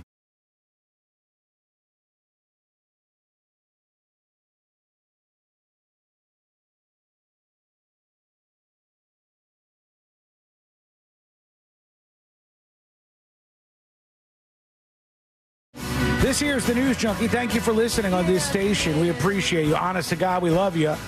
Go learn more about the show and become part of the community on thenewsjunkie.com. There's stories out today from the Wall Street Journal and some other outlets saying that Christmas music has never been as popular as it is this year. Like, this is the pinnacle for Christmas music. They said by last How are they week, measuring that? They said 20 of the top 25 tracks in the country were Christmas themed. So like almost all of the songs that are charting out there or are popular on the streaming services are Christmas themed. The only non-Christmas songs on the list are The Fate of Ophelia by Taylor Swift and Golden from the K-pop Demon Hunters movie over on Netflix. So those two randos are popping up. And then the rest of it is all just absolute Christmas bangers across the list. And it said it's more popular than ever before. On December 1st, 2019, 14 holiday songs were in the top 50. This year, it's double that. All right? It is double that. And it has never been as big. And there are some bad Christmas songs, too. You know which ones they are. Stay away from them. You've already played one of them. I played one of them twice because I've got a shortage of Christmas rejoins so far. So you'll hear one more today before the show ends, and then I'll re-up on some other ones after we take a break and all that good stuff. First, I want to tell you about George Hendricks, who's 69 years old. That's right. Nice. George Hendricks, 69, says, oh, God, this sounds so sad. This guy's story. Hang on, let me bring this up from Channel 6 in front of me. This guy got scammed, and he thought that Elon Musk was going to be involved in helping him out. He fell for it. Aww. The headline says, Elon Musk giveaway scheme steals $45,000 from a Florida couple. And a cybersecurity expert is warning about the rise of AI deepfake scams. And this guy, listen to the beginning of this. A Leesburg couple is out of tens of thousands of dollars after an alleged car giveaway from billionaire Elon Musk. George Hendricks, 69, says, quote, his life doesn't really exist anymore. After losing nearly $45,000 to a scam, here's another part, to a scam that could cost him his home and his wife of 39 years. Jeez. So wait, his wife is so pissed at him for falling for this scam that she's going to divorce him? You idiot loser. You thought this was really Elon Musk. We got scammed out of $45,000. He says they were together for 39 years, and she wants to divorce him over this. There's always that straw that broke the camel's back, as they say. She wants to get a divorce, Hendricks said. When asked if that was because of the scam, he said, yep.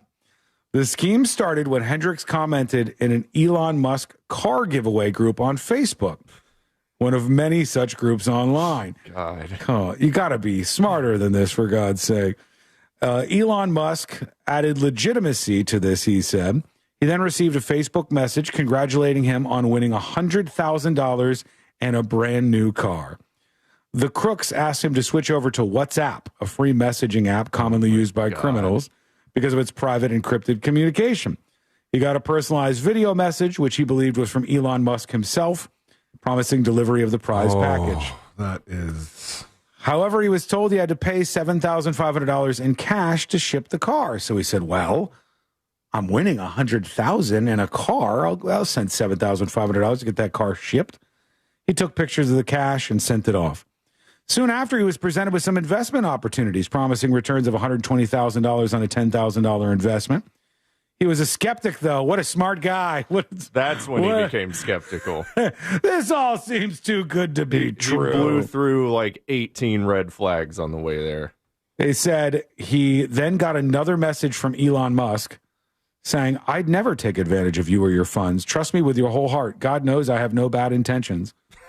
So he sent them $37,000 more. Oh, gosh, I feel bad laughing at this guy, but I also don't really feel bad for laughing at this guy. Yeah, that is like, come on, man. I wonder if in the story they show the actual. I thought I invested in Bitcoin with Elon Musk. Oh, this is another guy? I thought his ship. This is another guy who got all these people got defrauded. A retired Leesburg couple loses tens of thousands of dollars in an investment scheme. Channel 6. I'm News 6 investigator Louis Bolden. He thought he received a message from billionaire Elon Musk. Bro, Elon Musk is not messaging you, okay? Just as a blanket statement. It's not Elon Musk. It's not a celebrity. It's not anybody messaging But you. experts say it was faked with artificial intelligence. It's this week's Schemes and Ripoffs alert. All right, I want to see if they have the video. Where's this guy? Is this him? He looks... Doesn't really exist. Because she's on her way out. His wife? The house is gone, or gonna be gone. So, ain't much left. Oh, God, Oh, my buddy. God. It's Christmas, man. I feel bad for him Yeah, now. it's but- Christmas and nobody's getting any presents because he sent off all the money to God knows where. I know, like, everybody will hear this and feel bad for the guy, and his wife is like, he's a dumbass. I told him he was a dumbass before. I told him he was a dumbass while he was doing this. 69-year-old George Hendricks says he not only lost money, but he could lose his home and his wife of 39 years. After crooks conned him out of nearly $45,000. She wants to get a divorce. Because of this? Yep. This guy's gonna off himself, man. It started when Hendricks commented in an Elon Musk car giveaway group on Facebook. I bet his wife was like, it's not real. Stop. Please stop. These things aren't real. I hear about scams all the time on the internet. He's like, oh, babe, I've been doing this for a while. I know what's going on here. I know what's real and what's not real. And I'm pretty sure Elon Musk sent me a message just for me. And there are right? many of them. The fact that it was Elon Musk, did that add legitimacy for you? To me, I think it did, yeah. He later got this message saying, congratulations, he was the winner. Congratulations. This is Elon Musk Tesla. As if Musk is his middle name. It says, congratulations. This is the actual message. This is Elon Musk Tesla. We are happy to inform you that your name has been randomly selected via your comment on our Facebook post and page with a sum of $100,000 in a brand new car. Hang on a second. Wait a second. Look at this. Above it, it says CEO X, as in that's this person's like Facebook name.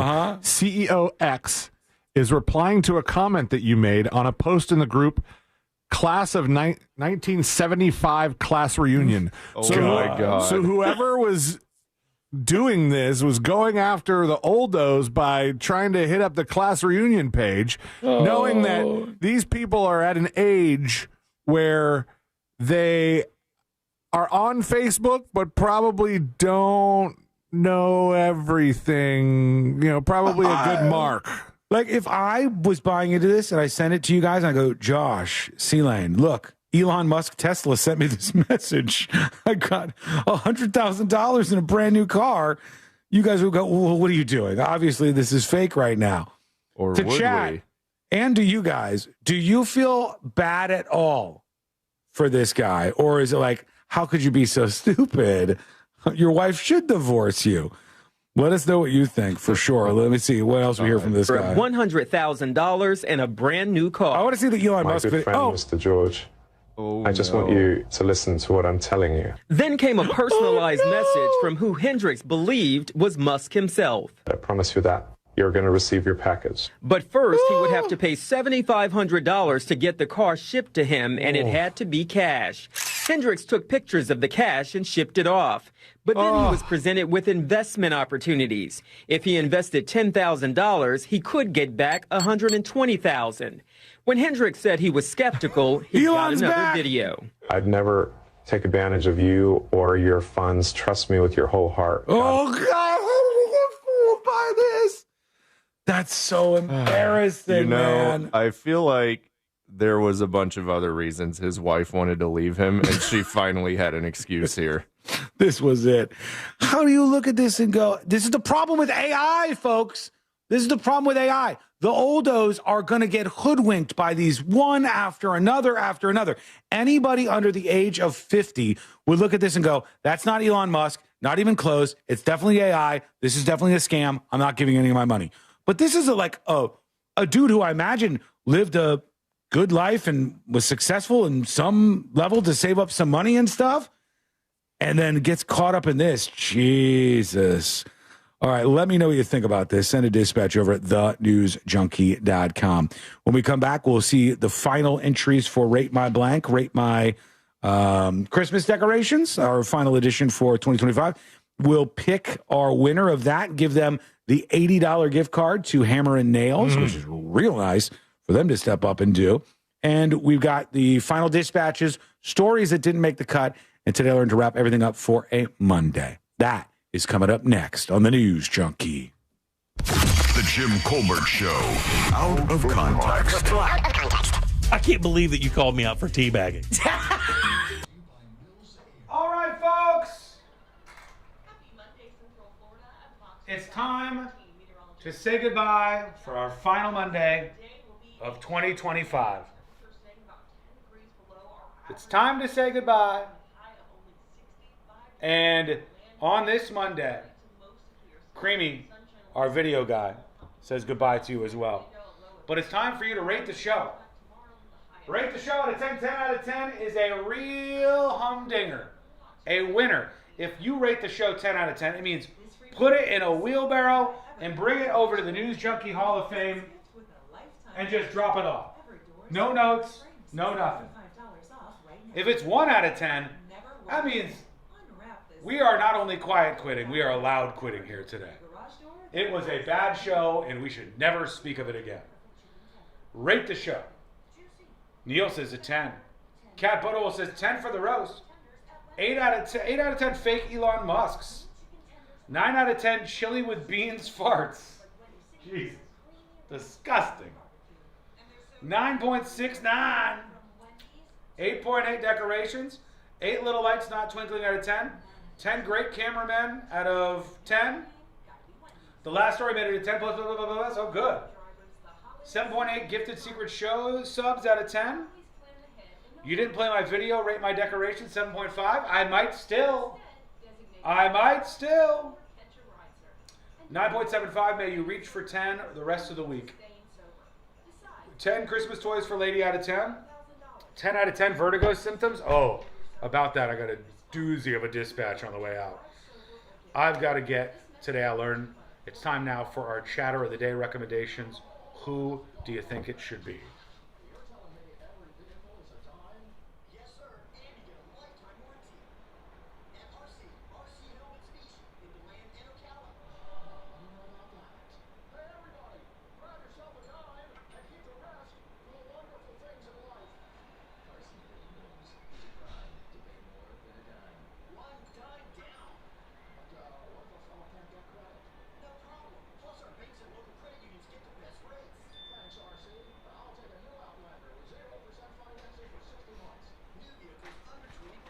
There you are. Come on, come on. Come on, Creamy. All right, we got Today I Learned right here. Our chatter of the day is somebody that many people consider an all-star. Our chatter of the day is somebody who consistently brings it with good content and comments and dispatches and all things in between. Our chatter of the day resides on a little platform called Twitch. Over on Twitch is where our chatter of the day is. They said he couldn't do it. They said he shouldn't do it. They said this man is a pariah and he should be locked up. And in fact, he was for a little while. But today, he's chatter of the day. Over on Twitch, it's All Day Yuckers. You mother yucker. Congratulations. You did it. They said it couldn't be done.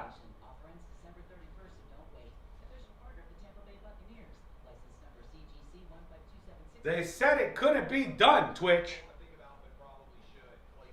Creamy, anything to say for All Day Yuckers, our chatter of the day? Man of few words. A man of few words. But still, stoic nonetheless. Congratulations, our chatter of the day, All Day Yuckers. Remember, you don't need beans and chili. And it's time for us to wrap it up today. God bless. We'll see you tomorrow on the show for a Share the Show Tuesday. At Talon Wealth are not attorneys, but they work with a group of attorneys who'll provide a will and trust at no charge to you. Reach out at 813-755-5000. 813-755-5000. One more time, that's 813-755-5000. And be sure and tell them that Clay and Buck sent you. Advisory services offered through Talon Private Wealth, LLC, a SEC-registered investment advisor. The information provided is for educational and informational purposes only and should not be construed as legal, tax, or financial advice. 10 athletes will face the toughest job interview in fitness that will push past physical and mental breaking points. You are the fittest of the fit. Only one of you will leave here with an iFit contract for $250,000. This is when mindset comes in. Someone will be eliminated. Pressure is coming down. This is Trainer Games.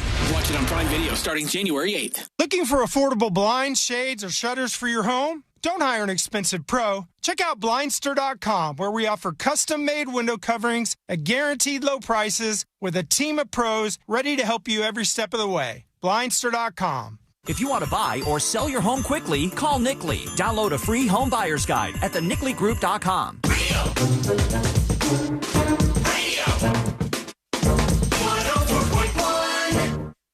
What's in Santa's AirPods on Christmas Day?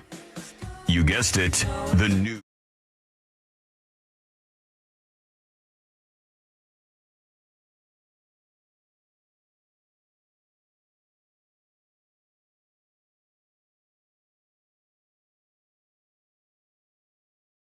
Big day. And that means we're on our final week of live shows for 2025. But don't worry, we'll be right back here, same time, same place in 2026. A big year ahead of us. Many, many announcements, bombshells, drama will be had. Who knows what's going to happen? That's why you hang out with the show each day. And we appreciate you for doing it. Go to thenewsjunkie.com to learn more.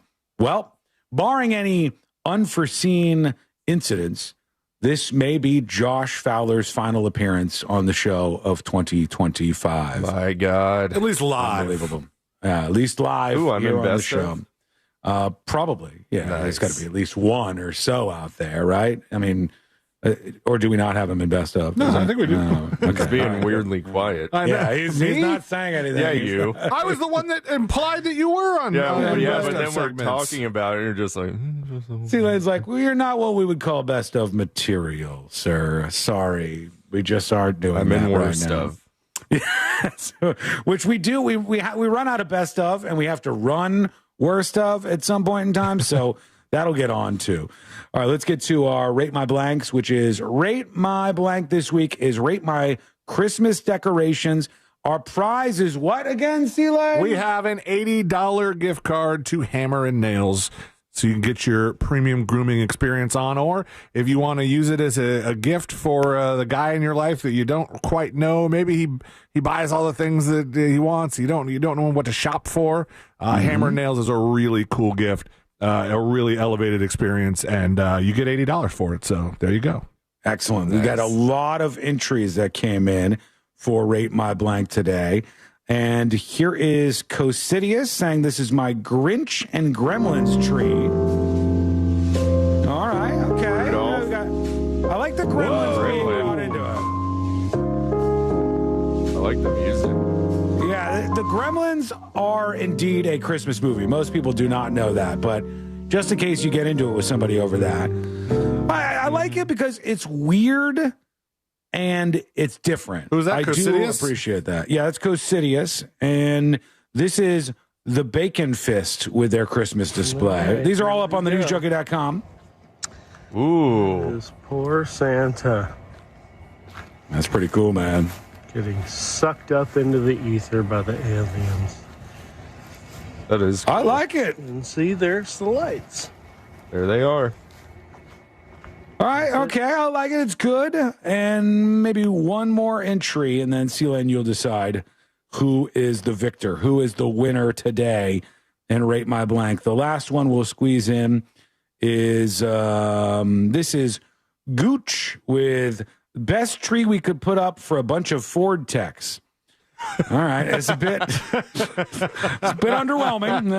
It's like could use a little more TLC, perhaps, but you can see all these yourself over on the newsjunkie.com in the dispatches section. Who's our winner? All right, we have B-Dobbs, My Cousin Most with the Death Star, Pilot Mike, Grinch and Gremlins, or the UFO sucking Santa up into the sky.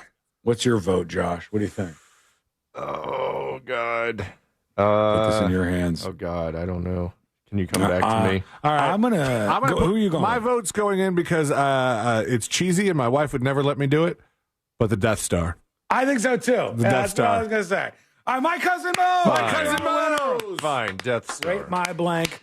Even Josh came on board, although he hesitated to support you, My Cousin Mo's. My Cousin Mo's, send me an email, Clane, C-L-A-N-E, at realradio.fm, and I will forward you along to the proper channels that will get you $80 to Hammer and Nails, 4 locations for you in Central Florida. All right, let's get the hell out of here. Time for the final dispatches. I do need my timer so I don't screw up getting out of here. Oh, that's my fault. Hang on. These are the final dispatches, but Sean will probably only play one. Oh, look at us go. This is our last Monday of 2025. So happy to see it go. And we've got the rest of the week here in front of us. But before that, this is a very dark dispatch from Letter Saint here. I started the show saying I almost didn't do the show today because I've been having weird little dizzy vertigo things when my head turns a particular way when I'm trying to put it back on my pillow. And I chalked it up to THC, which I drink before I go to bed. But I wake up in the middle of the night and I'm wandering all over the place and something's gone wrong. I thought it was a brain tumor, but everybody said, don't worry about it. It's not. It's this other thing. Even Celan's like, oh, you just do these different things and it works the problem out of your ear. Yeah, no issue. Letter Saint says this. Hey, News Junkies. Speaking of brain tumors, my boyfriend had been having some issues with vertigo that wasn't going away a couple of months ago. He ended up going to his doctor. Doctor got him an MRI. Turns out he had a brain tumor, and that's what was causing the vertigo because it was pressing on his brainstem. Son of a bitch. Oof. A couple of weeks after we found this out, he was able to get surgery. The surgery was a success. Thank God it was a benign tumor. That's good. And he's now in recovery and doing very well. And that is the best possible Christmas gift we could have gotten this year. But definitely, if you have vertigo that's not going away, I'm not saying it's a brain tumor, but check it out. Get it checked out. You never know what it could be. So, okay. Hang in there and get that checked out. All right. I will do my best over here. Let's do the final, the stories that didn't make the cut. Let's see. I talked about this McDonald's CEO thing, so let me at least bring that up. McDonald's CEO delivers blunt career advice that might hurt your feelings. They said, tough love with the McDonald's CEO. Were people really upset about this? I refuse to believe that they were. He said in a video posted to his Instagram earlier this week titled Tough Love with the McDonald's CEO, he encouraged people to take full ownership of their professional journeys rather than waiting on others to open doors for them.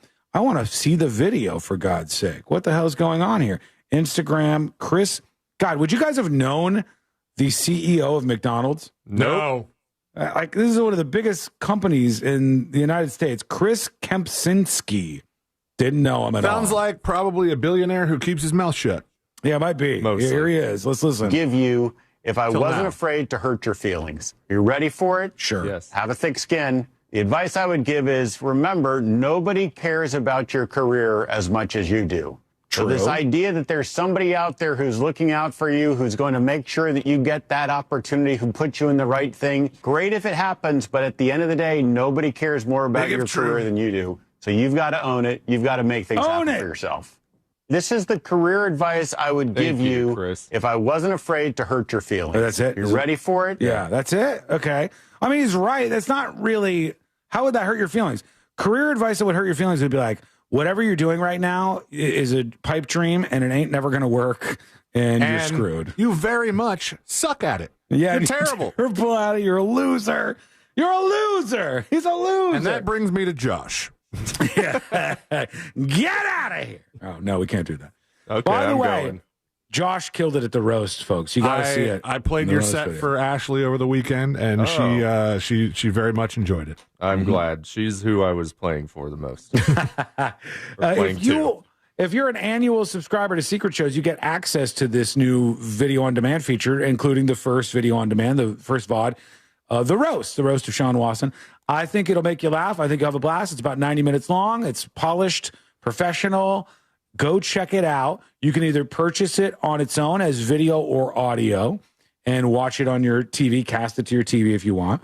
Or if you're a Secret Show subscriber, get access to it. If you have any problems and you're not seeing it, if you're an annual Secret Show subscriber, that's how you get access. Not month to month, folks. Annual subscribers get the access. If you have a problem, email tips@thenewsjunkie.com. I also played her my set, and I was like, there's one little thing in here you might not like. And she didn't even realize which part it was. So I was like, okay, we're good. All right, I'm not safe. It's fine. Let's get out of here. Let's do Today I Learned. The following information may make you feel smarter, but will not actually increase your IQ. So don't get cocky. Now it's time for what we call Today I Learned. It's interesting because I was wondering how she was going to feel about that. That one part, the one comment didn't even register for her. Well, we're calling it a wraps for our final Monday of 2025. Thank you, Josh, for all your hard work this year. Yeah, buddy. Thank you. What a Old funny Monday guy. Josh. What a talented And dude he sometimes is. Friday. Everybody loves him. Here we go. Aw. Today I learned this band right here. Green Day? Weezer is correct, yeah. When Rivers Cuomo, lead singer of the band Weezer, returned to university at Harvard, he wrote in his diary that there were kids all over the campus wearing Weezer t-shirts, and none of them even recognized him when he was at the school. It's not shocking. Yeah. Well, that's not even the craziest thing about him. When he got his legs lengthened to get a little taller and even himself out, that's the weirdest, truly. Thank you so much for hanging out with us. We do appreciate it. It's a little bonus for you. We're back tomorrow, same time, same place. Miss any of the show? Get the podcast over at thenewsjunkie.com. We'll see you next time, everybody.